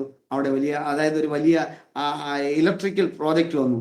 അപ്പോൾ അവർക്ക് ഈ സാധനങ്ങൾ കൊണ്ടുപോകാനും വരാനും അവർക്ക് വേറെ സോഴ്സ് ഇല്ലാത്തതുകൊണ്ട് അവർ ആദ്യം റോഡ് നന്നായിട്ട് ടാർ ചെയ്തു. ഇപ്പോൾ അവിടെ നമുക്ക് 4 വീലർ പോകും. പലപ്പോഴും ഞാൻ സൈക്കിൾ എവിടെയെങ്കിലും ഇട്ടിട്ട് ഞാൻ പോകുമായിരുന്നു. സൈക്കിൾ പലപ്പോഴും തലയിൽ ചുമ്മിയിട്ട് വന്നിട്ടുണ്ട്. കാരണം ഈ മണ്ണെല്ലാം കയറി ജാമായി കഴിഞ്ഞാൽ അങ്ങോട്ടും ഇങ്ങോട്ടും ചവിട്ടാൻ പറ്റില്ല. ആ രീതിയിൽ എനിക്ക് ഒരുപാട് അങ്ങനെയുള്ള അനുഭവങ്ങൾ ഉണ്ടായിട്ടുണ്ട്. പക്ഷെ ഇന്ന് അവിടെ പോയാൽ നമുക്ക് നന്നായിട്ട് പോകാം. 4 വീലറിൽ പോയാൽ നല്ല കാണാനും സൗന്ദര്യമുള്ള ആ സ്ഥലങ്ങളുണ്ടായി. അവിടെ എല്ലാം യേശുവിനെ അറിയുവാൻ ദൈവം ഒരു ഭാഗ്യം നൽകി. ഒരു സന്തോഷ വാർത്തയോട് പറയട്ടെ, ഞങ്ങൾ താമസിച്ചിരുന്ന വില്ലേജ് ആ ഏരിയ ഇപ്പോൾ ലൈക്ക് കുമ്പനാട് പോലെയാണ്. അനേകം ക്രിസ്ത്യാനികളായി മാറി. അനേകം വ്യക്തികൾ, അനേകം പാസ്റ്റർമാർ വന്ന് താമസിക്കുവാനായി തുടങ്ങി. പ്രശ്നങ്ങളുടെ നടുവിൽ മണിപ്പൂരിലെ ആൾക്കാർ അവിടെ വന്ന് താമസിക്കാനായി തുടങ്ങി. അവർ ചെറിയ സ്കൂൾ തുടങ്ങുവാനായി തുടങ്ങി, ചെറിയ സഭകൾ തുടങ്ങുവാനായി തുടങ്ങി. ഇപ്പോൾ അവിടെ നമുക്ക് എപ്പോൾ വേണമെങ്കിലും കടന്നു പോകാനും ഒരു സുവിശേഷ എന്താ പറയുക, ഞാൻ പറഞ്ഞത് വേറെ രീതി ചിന്തിച്ചാൽ ഒരു കുമ്പനാട് പോലെ ഒരു വലിയ സുവിശേഷത്തിന് വേണ്ടി ഒരു ഓപ്പൺ പ്ലേസ് ആയി മാറുവാനായി തുടങ്ങി. നിങ്ങൾ ചിന്തിക്കുക, 2009 ഒറ്റ മനുഷ്യൻ, ഞാൻ മാത്രമാണ് ആ വില്ലേജിലെ ഏക ക്രിസ്ത്യാനി. ആ രീതിയിൽ ഞാൻ ഒരുപാട് നിന്ന വാക്കുകളൊക്കെ കേട്ടിട്ടുണ്ട്. ഇപ്പോഴാണ് അവർ വിളിച്ചതെല്ലാം തെറിയാണെന്ന് എനിക്ക് മനസ്സിലായത്. വളരെ മോശമായ പദപ്രയോഗങ്ങളെല്ലാം അവരെൻ്റെ മുഖത്ത് നോക്കി പറഞ്ഞിട്ടുണ്ട്. എന്തിനാണ് ഇവിടെ താമസിക്കുന്നതെന്നൊക്കെ. അപ്പോൾ മലയാളി ബ്രദർ വന്നിട്ട് പറയുന്നത്, സാർ ഇവിടെ താമസിക്കരുത്, ഇവരൊക്കെ മദ്യം കുടിച്ച് സ്വഭാവം മാറും, നിങ്ങൾ ചിലപ്പോൾ കട്ട് ചെയ്ത് കളയും, കഴുത്ത് കട്ട് ചെയ്ത് കളയാൻ, അങ്ങനെ എന്നെ ഒരുപാട് തെറിയൊക്കെ പറഞ്ഞിട്ടുണ്ട്. പക്ഷെ എനിക്കത് മനസ്സിലാകാത്തതുകൊണ്ട് എനിക്കതൊന്നും മനസ്സിലായില്ല. പക്ഷെ ദൈവകൃപയാൽ ആ വില്ലേജ് അവിടെയെല്ലാം അറിയുവാൻ കർത്താവ് സഹായിച്ചു. അങ്ങനെയാണ് ഞാൻ വേറൊരു സ്ഥലത്തേക്ക് ഷിഫ്റ്റ് ചെയ്തു. ഞങ്ങൾ കുടുംബമായിട്ട് ആ സ്ഥലങ്ങളിൽ താമസിക്കുന്നു. ദൈവത്തിന്റെ പ്രവൃത്തികളിൽ അത്ഭുതകരമായി നടത്തുവാൻ ദൈവം സഹായിച്ചു. അവിടെയും ഇതുപോലെ തന്നെ ഈ പിള്ളേരെയൊക്കെ പഠിപ്പിക്കുന്ന രീതി എന്ന് പറഞ്ഞാൽ അതിൻ്റെ ഒരു പാർട്ട് ഓഫ് എന്താ പറയുക, അങ്ങനെ ഒരു ഇതായി അവിടെയും വന്ന് കുറേ പിള്ളേരെ പഠിപ്പിച്ചു. അതിലൊരു കൊച്ചിനെ BA ഹിന്ദി മേജർ എടുത്ത് പാസ്സായി B.Ed വേണ്ടി അവൾ വെയിറ്റ് ചെയ്യുന്നു. വേറെ കൊച്ചിനെ BCom അവൾ കോളേജിൽ പഠിക്കുന്നു. ഇവരൊക്കെ നമ്മുടെ ചർച്ചിലെ ആക്റ്റീവ് മെമ്പറായി മാറുവാൻ പരിശുദ്ധാത്മാവ് സഹായിച്ചു. യേശു ഇല്ലാത്ത ആൾക്കാരായിരുന്നു. അവരെല്ലാം സ്നാനപ്പെടുവാനും രക്ഷിക്കപ്പെടുവാനും മാനസാന്തരപ്പെടുവാനും കർത്താവ് വലിയ അവസരം നൽകി. ഞങ്ങളുടെ ചർച്ചിലെ സൗത്ത് ഇന്ത്യയിലായിട്ട് ഒരു ഫാമിലിയാണുള്ളത്, ഒരു ബ്രദറും ആണുള്ളത്. ആ ബ്രദർ ജനിച്ചു വളർന്നൊക്കെ ഇവിടെയാണ്. അവനിവിടുത്തെ ഗവൺമെന്റ് ജോലിയൊക്കെ ലഭിച്ചു. അപ്പോൾ അവന് സൗത്ത് ഇന്ത്യ എന്ന് പറയാൻ പറ്റില്ല. എല്ലാവരും മലയാളികളില്ലാത്തൊരു സഭയാണ്. ഇവിടുത്തെ ആൾക്കാരും ബീഹാർ അങ്ങനെയുള്ള ആൾക്കാരുള്ള ഒരു നോർത്ത് ഈസ്റ്റ് ചർച്ചാണ് ഞങ്ങളുടെ ചർച്ച്. Price hallelujah. അങ്ങനെ അത്ഭുതകരമായി കർത്താവ് ഞങ്ങളെ നടത്തുന്നു. Price hallelujah. അപ്പോൾ ഞാൻ നിങ്ങളോട് ഒരു കാര്യം കൂടി പറഞ്ഞു തരാം. പ്രൈസ് ദൈവത്തിൽ ആശ്രയിച്ചാൽ ദൈവം ഒരു നാളും നമ്മളെ കൈവിടുകയില്ല, ഉപേക്ഷിക്കുകയില്ല, മറക്കുകയില്ല. പ്രൈസ് പലരും എന്നോട് പറഞ്ഞിട്ടുണ്ട്, നിങ്ങൾ വിദ്യാഭ്യാസമുള്ള ആൾക്കാരല്ലേ, അനേക ഇൻഫ്ലുവൻസ്, വില്ലേജിൽ ഇൻഫ്ലുവൻസ് ഇല്ലേ, ഇതൊക്കെ എന്തുകൊണ്ട് ഒരു ചെറിയ സ്കൂൾ തുടങ്ങിക്കൂടാ. അപ്പോൾ ഞാൻ കല്യാണം കഴിഞ്ഞ് വന്നതിന് ശേഷം എൻ്റെ വൈഫും ക്വാളിഫൈഡ് ആണ്, MSc B.Ed ഒക്കെ പാസ്സായി, രണ്ടുപേരും നല്ല ക്വാളിഫൈഡ്, ഹൈ ക്വാളിഫൈഡ് ആണ്. എന്തുകൊണ്ട് നിങ്ങൾ ട്രൈ ചെയ്തൂടെ എന്ന് ചോദിച്ചു. അപ്പോൾ ഞാൻ പറഞ്ഞു, ഞങ്ങളെ വിദ്യാഭ്യാസം എന്ന് പറയുന്നത് ഒരു വലിയ ഘടകമാണ്, ഒരുപാട് കഷ്ടപ്പെട്ടൊക്കെ തന്നെയാണ് പഠിച്ചത്. ബട്ട് ഈ സുവിശേഷ വേലയിൽ ഞങ്ങൾക്ക് അങ്ങനെ വേറൊരു കോളിംഗ് ലഭിച്ചിട്ടില്ല, അതുകൊണ്ടാണ് ചെയ്യാത്തത് എന്ന് പറയും. അത് ഒരുപാട് കാര്യങ്ങൾ ഞങ്ങൾ അതിനോടനുബന്ധിച്ച് ഒരുപാട് സ്ട്രഗിൾസുകൾ, ഞങ്ങളുടെ ജീവിതത്തിൽ ഒരുപാട് പ്രയാസങ്ങൾ, ഒരു രീതികളിൽ പ്രയാസങ്ങൾ അനുഭവിച്ചിട്ടുണ്ട്. സാമ്പത്തിക ഞെരുക്കങ്ങൾ വന്നിട്ട്, ഞാൻ സമ്പത്തില്ല എന്ന് പറഞ്ഞാൽ 1 രൂപ പോലും പോക്കറ്റില്ലാത്ത അവസ്ഥ വന്നിട്ടില്ല എന്നുള്ളതാണ്. പ്രൈസ് ഒരു ദിവസം അരി പെട്ടെന്ന് തീർന്ന്, ഹാഫ് ഗ്ലാസ്, 1/2 ഗ്ലാസ് അരി വന്നു. അരി പോലും ഇല്ലാത്തൊരു ദിവസമില്ല. അതാണ് ദാരിദ്ര്യമില്ല എന്ന് പറഞ്ഞാൽ 1/2 ഗ്ലാസ് അരി വന്നു. അപ്പോൾ ഞങ്ങളെ വീട്ടിൽ നിന്ന് പിള്ളേരെയൊക്കെ ഞാൻ പറഞ്ഞു വിട്ടു, ഞാൻ വൈഫേ ഉള്ളൂ. ഞാൻ പറഞ്ഞു, നമുക്കിന്ന് കഞ്ഞി വയ്ക്കാം, 1/2 ഗ്ലാസ് ഉണ്ട്. അവരൊക്കെ പോയി. ഒരുത്തരം എങ്ങനെ പറഞ്ഞു വിട്ടാലും പോകില്ല. അവൻ പറഞ്ഞു, അങ്കിളെ ഞാൻ ഇവിടെ പോകുന്നില്ല, ഇവിടെ നിൽക്കുക, ഞാൻ ഇവിടെ അരിയില്ല, ആകപ്പാട് 1/2 ഗ്ലാസ് അരിയേ ഉള്ളൂ. എനിവേ ഞാൻ പറയാം എന്തായാലും ഉച്ചവരെ ഉപവസിക്കാം. അത് കഴിഞ്ഞ് നമുക്ക് വൈകിട്ട് ഉച്ചയ്ക്ക് ശേഷം കഞ്ഞിയൊക്കെ വെച്ച് നമുക്ക് എല്ലാവർക്കും കഴിക്കാം. അര ഗ്ലാസ്. ദൈവത്തിന് അത്ഭുതം എന്ന് പറയട്ടെ, ഉച്ച ഉപവാസം തീർന്ന ഉടൻ ഒരു ദൈവദാസൻ വിളിച്ചിട്ട് പറഞ്ഞു, പാസ്റ്റർ ഒരു 2500 രൂപ തരാൻ പരിശുദ്ധാത്മ പ്രേരിപ്പിക്കുന്നു. പാസ്റ്റർ എന്താ ബുദ്ധിമുട്ടാനും? ഞാൻ പറഞ്ഞു ബുദ്ധിമുട്ടൊന്നുമില്ല എന്ന് പറഞ്ഞു. ബുദ്ധിമുട്ട് ഒരിക്കലും ആരോടും പറയില്ല എന്നുള്ള തീരുമാനമാണ്, അതുകൊണ്ടാണ്. അപ്പോൾ ഇല്ല, പരിശുദ്ധാത്മ പറയുന്നത് ഇപ്പോൾ തരണമെന്ന്. ഞാൻ പറഞ്ഞ ദൈവം പറയണമെങ്കിൽ തന്നുള്ളൂ എന്ന് പറഞ്ഞു. ഓക്കെ, എനിവേ അന്ന് ആ ദൈവദാസൻ പൈസ തന്നു. ആ ദൈവദാസൻ പൈസ തരുന്നതിന് മുമ്പായിട്ടുള്ള ദിവസം 1/2 ഗ്ലാസ് അരിയേ ഉള്ളൂ.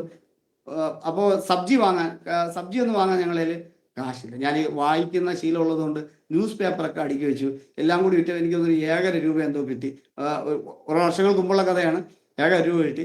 അപ്പോൾ അതുകൊണ്ട് കോവയ്ക്ക എന്ന് പറഞ്ഞൊരു സംഭവമുണ്ട്. അതിവിടെ 2-3 രൂപയ്ക്ക് കിട്ടും. ചെറിയ ഒരു പൂവ അങ്ങനെ കിട്ടും. അപ്പോൾ അതൊക്കെ വാങ്ങി ಖುಷಿയായിട്ട് കഴിക്കാമെന്നുള്ള ചിന്തയിൽ ഇരിക്കുന്ന സമയത്തായിരുന്നു ദൈവം അത്ഭുതകരമായി ഇങ്ങനെയുള്ള കാര്യങ്ങൾ ചെയ്തു. ഞാൻ ഇന്ന് നിങ്ങൾ ഒരു കാര്യം പറയാം, ദൈവത്തിൽ ആശ്രയിച്ചാൽ ദൈവം ഒരു നാൾ നമ്മളെ കൈവിടുകയില്ല.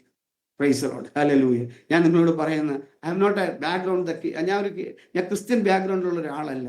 Praise the Lord. ഒരു കാര്യം ദുഃഖത്തോടെ ഞാൻ പറയാം, സന്തോഷത്തോടെ അല്ല. എൻ്റെ ഭവനത്തിൽ ഏക ക്രിസ്ത്യാനി ഞാനാണ്, ഏക ബോണഹീൻ ക്രിസ്ത്യാനി ഞാനാണ്. എൻ്റെ അമ്മയും അച്ഛനൊക്കെ ഈ ഭൂമിയിൽ നിന്ന് മാറ്റപ്പെട്ടു. എൻ്റെ മൂത്ത ബ്രദറും മാറ്റപ്പെട്ടു. ഞങ്ങൾ ഇനി 4 പേരേ ഉള്ളൂ. ഞങ്ങൾ 5 മക്കളായിരുന്നു. പക്ഷെ ഇവർക്ക് 4 പേർക്കും ഈ ഒരു ഭാഗ്യം ലഭിച്ചില്ല. എൻ്റെ അപ്പനോ അമ്മയ്ക്ക് ഈ ഭാഗ്യം ലഭിച്ചില്ല. പക്ഷെ അത് മുഖാന്തരം എനിക്ക് ആ ഒരു ഭാഗ്യം ലഭിച്ചു. അത് ഞാൻ വളരെ സന്തോഷിക്കുന്നു. നിങ്ങളോടൊക്കെ പറയാം, നിങ്ങൾക്ക് എന്ത് ആവശ്യമുണ്ടെങ്കിലും എന്ത് നീടുണ്ടെങ്കിലും കർത്താവിനോട് പറയുക. കർത്താവിനോട് ഒരു നാളും കൈവിടുകയില്ല, ഉപേക്ഷിക്കുകയില്ല. കുറച്ച് ദിവസങ്ങൾക്ക് മുമ്പ് ഒരു ബ്രദർ ഇങ്ങനെ സംസാരിക്കുന്നതിനിടയിൽ സാമ്പത്തിക വിഷയങ്ങളെ കുറിച്ചും ദൈവം എന്നെ ഒരുപാട് കാര്യങ്ങൾ പഠിപ്പിച്ചിട്ടുണ്ട്. ഹല്ലേലൂയ. നിങ്ങൾക്ക് ഞാൻ ഒരു കാര്യം പറയാം, ദൈവത്തിൽ ആശ്രയിക്കുക. യേശു ക്രിസ്തുവിൽ മാത്രം ആശ്രയിക്കുക. ഒരു മനുഷ്യനിലും ആശ്രയിക്കുക എന്ന് പറഞ്ഞാൽ ആരെങ്കിലും കാശ് തന്നാൽ യേശു ക്രിസ്തു തരും, അങ്ങനെയല്ല.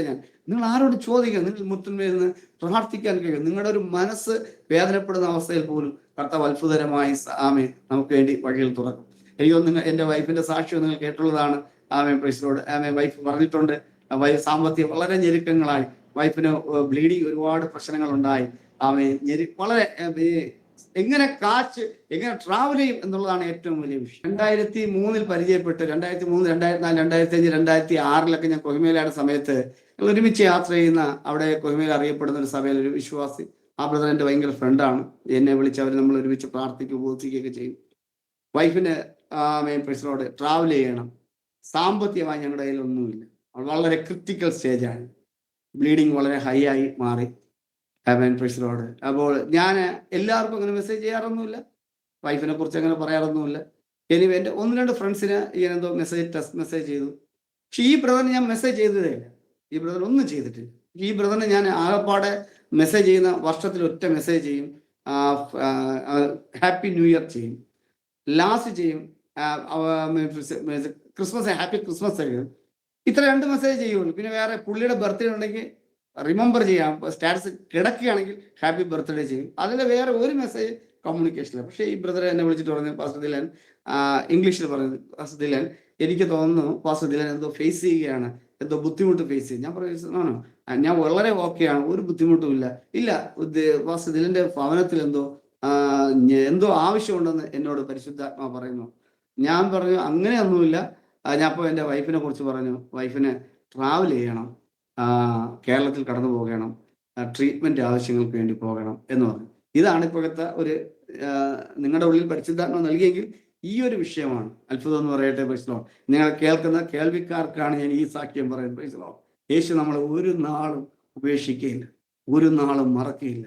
ഇതൊരു ഒരു കോമൺ വേർഡ്, ഒരു കോമൺ ഡയലോഗ് അല്ല, ലിറ്ററലി ജീവനുള്ള വാക്കാണ്. പ്രൈസ് ഞാൻ എൻ്റെ ജീവിതത്തിൽ ആദ്യമായി ഏറ്റവും കൂടുതൽ വലിയൊരു ഗിഫ്റ്റ് നൽകിയത് ആ ബ്രദറാണ്. പ്രൈസ് 50,000 രൂപ എൻ്റെ വൈഫിന് ട്രീറ്റ്മെന്റിന് വേണ്ടി 50,000 രൂപ, ₹500,000 എൻ്റെ അക്കൗണ്ടിൽ സെൻഡ് ചെയ്തു. ഞാൻ 50,000 രൂപ വന്നു. അവൻ പറഞ്ഞു, ഞാൻ ചെറിയൊരു ഗിഫ്റ്റ് ചെയ്തിട്ടുണ്ട്, ഇതിന് പെട്ടെന്ന് ട്രീറ്റ്മെന്റ് സ്റ്റാർട്ട് ചെയ്തോ, അതിനുവേണ്ടിയുള്ള ഗിഫ്റ്റാണ്. ഞാൻ വിചാരിച്ചു ഇത്രയും കാശിന്റെ ആവശ്യമുണ്ടോ.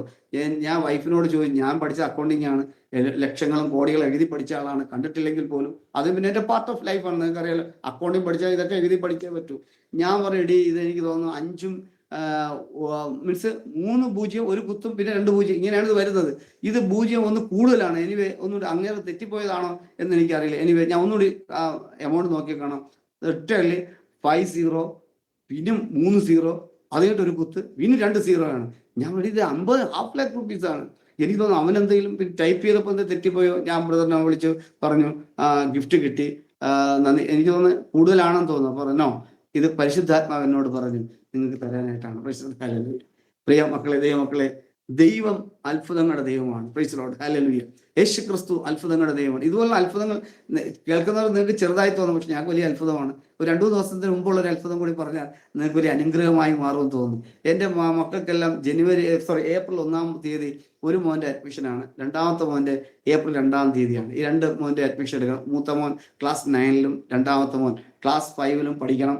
ഒക്കെ നോർത്ത് ഇന്ത്യയിൽ വർക്ക് ചെയ്യുന്ന വേല ചെയ്യുന്ന കർത്താവിൻ്റെ ദാസിദാസന്മാർക്ക് എല്ലാവർക്കും അറിയാം.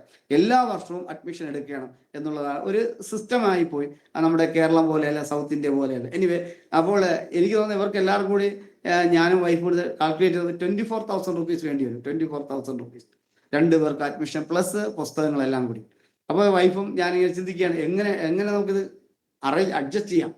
ചോദിക്കില്ല എന്നുള്ള ഒരു തീരുമാനം, നമ്മുടെ ഇതൊന്നും ഒരു പ്രയർ റിക്വസ്റ്റ് ചെയ്യില്ല എന്നൊരു തീരുമാനം, ഇതൊക്കെ ഇതിൻ്റെ നടുവിലാണ്.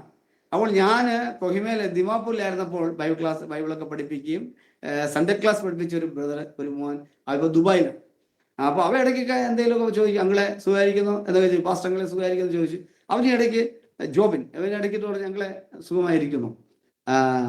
അങ്ങളെ പിള്ളേരുടെ അഡ്മിഷനൊക്കെ എന്തായി, പിള്ളേർ ഏത് ക്ലാസ്സിൽ പഠിച്ചു, ഇപ്പൊ ഏത് ക്ലാസ്സിലാണ് അവൻ ഇങ്ങനെ ചോദിച്ചു. അപ്പോൾ ഞാൻ മോനെ മൂത്തവൻ ക്ലാസ് 9-ലേക്ക് എൻട്രി ആയി, ഇളയ മോൻ 5-ാം ക്ലാസ്സിലാണ്. പാസ്റ്റർ അങ്ങളെ ഒരു കാര്യം ചെയ്യണം, അവർക്ക് എന്ത് അഡ്മിഷൻ നീഡുണ്ടെങ്കിലും അതെന്നോട് പറയാം. ഞാൻ പറഞ്ഞു എന്താണ് അഡ്മിഷൻ, എന്താ നീഡെന്ന് ചോദിച്ചു. അപ്പം ഇല്ല, ഫുൾ എന്നോട് പറയണം എന്ന് പറഞ്ഞു.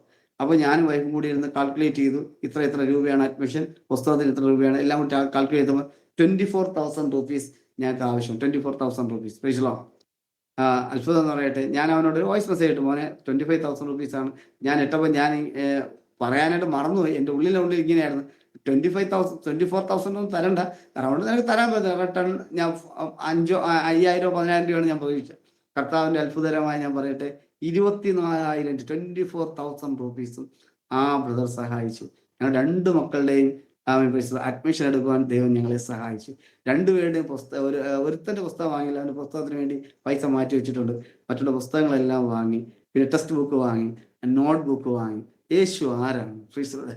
എന്നോട് യേശു പറഞ്ഞു, മനുഷ്യനിൽ ആശ്രയിക്കുന്നേക്കാൾ യഹോവയിൽ ആശ്രയിക്കുന്നത്, പ്രഭുക്കന്മാരിൽ ആശ്രയിക്കുന്നേക്കാൾ യഹോവയിൽ ആശ്രയിക്കുന്നത്. ഹല്ലേലൂയ. നമ്മളെ സഹായിക്കുന്നവരുണ്ടാകാം, പക്ഷെ അതൊക്കെ ദൈവത്തിൻ്റെ അത്ഭുതകരമായ ടച്ചിലൂടെയാണ് നമുക്ക് ഈ സാമ്പത്തികമായി നമ്മളെ സഹായിക്കും അനേകം പേർ എണീക്കുന്നത്. ഇന്ന് പകലിൽ യേശുവിൻ്റെ നാമത്തിൽ ഈ സാക്ഷ്യം കേൾക്കുന്നവരെ നിങ്ങളോട് ഞാൻ ഒരിക്കൽ കൂടി റിപ്പീറ്റ് ചെയ്യുകയാണ്. റിപ്പീറ്റേഷൻ ഉണ്ട്, നിങ്ങൾ ക്ഷമിക്കുക. ഞാനൊരു ഹിന്ദു ബാക്ക്ഗ്രൗണ്ടിൽ ജനിച്ചു വളർന്ന ഒരാളാണ്. I was A Hindu. ഞാൻ ഒരു ഹിന്ദു ആയിരുന്ന ഒരാളാണ്. ഞാൻ എൻ്റെ കൊച്ചു പ്രായം തൊട്ടേ കേട്ടതൊന്നും സുവിശേഷ വചനങ്ങളോ ഗീതങ്ങളോ അല്ലെങ്കിൽ നല്ല വചനങ്ങളൊന്നും അല്ല കേട്ടത്. ഞാൻ സൺഡേ ക്ലാസ് പഠിച്ചിട്ടില്ല. പ്രൈസലോട് ഞാൻ ഡിഗ്രി ഒക്കെ കഴിഞ്ഞു. കർത്താവിൻ്റെ വേല ചെയ്യണമെന്ന് ആഗ്രഹം ഉണ്ടായി. അപ്പോൾ എനിക്ക് ഈ വചനമൊക്കെ കിട്ടിയപ്പോൾ, ഒരു കാര്യം കൂടി പറയാൻ മറന്നു, വചനമൊക്കെ കിട്ടിയപ്പോൾ എനിക്ക് ബൈബിൾ കോളേജ് ചേർന്ന് പഠിക്കാൻ ഒരു ആഗ്രഹം ഉണ്ടായി. അപ്പോൾ ഞാൻ കാൽക്കുലേറ്റ് ചെയ്തു, ബൈബിൾ കോളേജിൽ പോയാൽ എത്ര ഡിഗ്രി. അപ്പോൾ ഒരു ഡിഗ്രി എടുക്കണമെങ്കിൽ വീണ്ടും എനിക്കൊരു 3 വർഷം പഠിക്കണം. ഇനി ഒരു PG എടുക്കണമെങ്കിൽ ഒരു 5 വർഷം. അപ്പോൾ എല്ലാം കൂടി ഒരു 5 വർഷം. ഈ 5 വർഷം ബൈബിൾ കോളേജ് പഠിക്കുമ്പോൾ 5 വർഷം ഈ സുവിശേഷ വയൽ പ്രദേശത്ത് ഈ ലോസായി മാറും. അപ്പോൾ ഞാൻ ഒരു കാര്യം ചെയ്തു, അവിടെ പഠിക്കുന്നത് നല്ലത് തന്നെയാണ്, അത് ഞാൻ കുത്തിയിരുന്ന് വായിച്ച പ്രാർത്ഥിച്ച പരിശുദ്ധാത്മാവ് നൽകും എന്ന ഉദ്ദേശത്തോട്. അല്ല, ബൈബിൾ കോളേജ് തെറ്റെന്നല്ല, ബൈബിൾ കോളേജ് പഠിക്കാൻ ചാൻസ് കിട്ടിയാൽ കൃത്യമായി നിങ്ങൾ ബൈബിൾ കോളേജ് പോകണം, അത് പഠിക്കണം. ആ സിസ്റ്റം നമുക്ക് നല്ലതാണ്. പക്ഷേ എൻ്റെ പ്രായം, എനിക്ക് ഡിഗ്രിയെ കഴിഞ്ഞു, എൻ്റെ ഒരുപാട് ഇതായപ്പോൾ എനിക്ക് ചിന്ത തോന്നി, ബൈബിൾ കോളേജ് പോയി 7 വർഷം ലോസാണ്. ഈ 7 വർഷം യേശുവിൻ്റെ നാമത്തിന് വേണ്ടി എനിക്ക് ഉപയോഗപ്പെടാൻ പറ്റുകയാണെങ്കിൽ ആ രീതിയിലാണ് ഞാൻ ബൈബിൾ കോളേജ് ലെഫ്റ്റ് ചെയ്തിട്ട് കർത്താവിൻ്റെ വേലിക്ക് വരുവാൻ കർത്താവ് സഹായിച്ചത്. അങ്ങനെ ബൈബിൾ കോളേജിൻ്റെ ഒരു ബാക്ക്ഗ്രൗണ്ട് ഇല്ല, ഒരു ക്രിസ്തീയ ബാക്ക്ഗ്രൗണ്ട് ഇല്ല. സുവിശേഷം കുഞ്ഞുനാളും കേട്ടിട്ടില്ല. എനിക്ക് വേണ്ടി പ്രാർത്ഥിച്ച ഒരു അമ്മയില്ല, എനിക്ക് വേണ്ടി പ്രാർത്ഥിച്ച ഒരു ഫാദർ ഇല്ല, എനിക്ക് വേണ്ടി പ്രാർത്ഥിക്കുന്ന ഒരു ടീമായി എൻ്റെ സഹോദരിമാരില്ല, എനിക്ക് വേണ്ടി പ്രാർത്ഥിക്കുന്ന ഒരു കൂട്ടം ആൾക്കാരും എൻ്റെ കുടുംബത്തിലില്ല, ഞാൻ റിലേറ്റഡായുള്ള ആൾക്കാരാരുമില്ല. ഹല്ലേലൂയ. പക്ഷെ ഇന്ന് വളരെ സന്തോഷത്തോടെ പറയട്ടെ, പ്രൈസ് ലോർഡ്, യേശു മാറാത്ത ദൈവമാണ്. Praise lord. നിങ്ങൾക്ക് ഞാൻ ഒരു മെസ്സേജ് പോലെ പറയുകയാണ്, നിങ്ങൾ ആരെങ്കിലും ഇന്ന് ഈ വചനം കേൾക്കുന്നെങ്കിൽ ദൈവത്തിൽ ആശ്രയിക്കണം, ദൈവത്തെ സ്നേഹിക്കണം. നിങ്ങളുടെ മുമ്പിൽ ഞാൻ ഒരു സാക്ഷിയാണ്. ഞങ്ങളുടെ ഇതൊക്കെ എൻ്റെ അനുഭവങ്ങളാണ് പറഞ്ഞത്. ഒരുപാട് കാര്യങ്ങളുണ്ട്. ചെറിയ ചെറിയ ഞങ്ങളൊക്കെ അനുഭവങ്ങൾ പറയാൻ തുടങ്ങിയ പിടിച്ചാൽ പോലും നിർത്താം, പിടിച്ചിരുത്തിയാൽ പോലും ഇരിക്കാൻ പോയത് ചെറിയ ചെറിയ കാര്യങ്ങൾ നിങ്ങൾക്ക് ചിലപ്പോൾ പൊട്ടത്തരങ്ങൾ തോന്നിയാൽ അതൊക്കെ ഞങ്ങളുടെ അനുഭവങ്ങളാണ്, സന്തോഷമുള്ള കാര്യങ്ങളാണ്. Praise lord. ദൈവം അത്ഭുതകരമായിട്ടാണ് കാര്യങ്ങൾ ചെയ്തത്. ഒരു കാര്യം കൂടി പറഞ്ഞുകൊള്ളട്ടെ. ആ സാക്ഷ്യം വന്നപ്പോൾ ഒരുപാട് സാക്ഷ്യം വരികയാണ്. ഒരിക്കൽ ഞാൻ സൈക്കിൾ ചവിട്ടിയായിരുന്നു. നിങ്ങൾ ചിന്തിക്കുക, ഞാൻ പോലീസ് ഓഫീസർ, എനിക്കിപ്പം എൻ്റെ റാങ്കിൽ നിൽക്കുകയാണെങ്കിൽ 3 സ്റ്റാറിൻ്റെ ടൈം, എൻ്റെ ഫ്രണ്ട്സൊക്കെ 3 സ്റ്റാറായി. അപ്പോൾ അങ്ങനെ എൻ്റെ ആ ഒരു രീതി. അപ്പോൾ ഞാൻ കുറേ വർഷങ്ങൾക്ക് മുമ്പ് ഒരു സൈക്കിളിന് വേണ്ടി ഞാൻ പ്രാർത്ഥിച്ചു, ഒരുപാട് നാൾ പ്രാർത്ഥിച്ചു. മൾഗാർഡില്ലാത്തൊരു സൈക്കിളാണ് ഞാൻ ചവിട്ടുന്നത്. 2 സൈഡിലും മൾഗാർഡ്, ഫ്രണ്ടും ബാക്കിലും മൾഗാർഡില്ല. സൈക്കിൾ ചവിട്ടിക്കൊണ്ടിരിക്കുന്ന സൈക്കിൾ ചവിട്ടിയ പഴയ ആൾക്കാർക്ക് അറിയാം, മൾഗാർഡ് ഇല്ലാത്ത സൈക്കിളാണ് ഞാൻ ചവിട്ടി. എൻ്റെ ഗ്രാമത്തിൽ ഒരാളുടെ സൈക്കിളാണ്. പക്ഷെ ഞാൻ ദൈവത്തോട് പ്രാർത്ഥിച്ചു ഒരു സൈക്കിൾ ലഭിക്കുകയാണ്.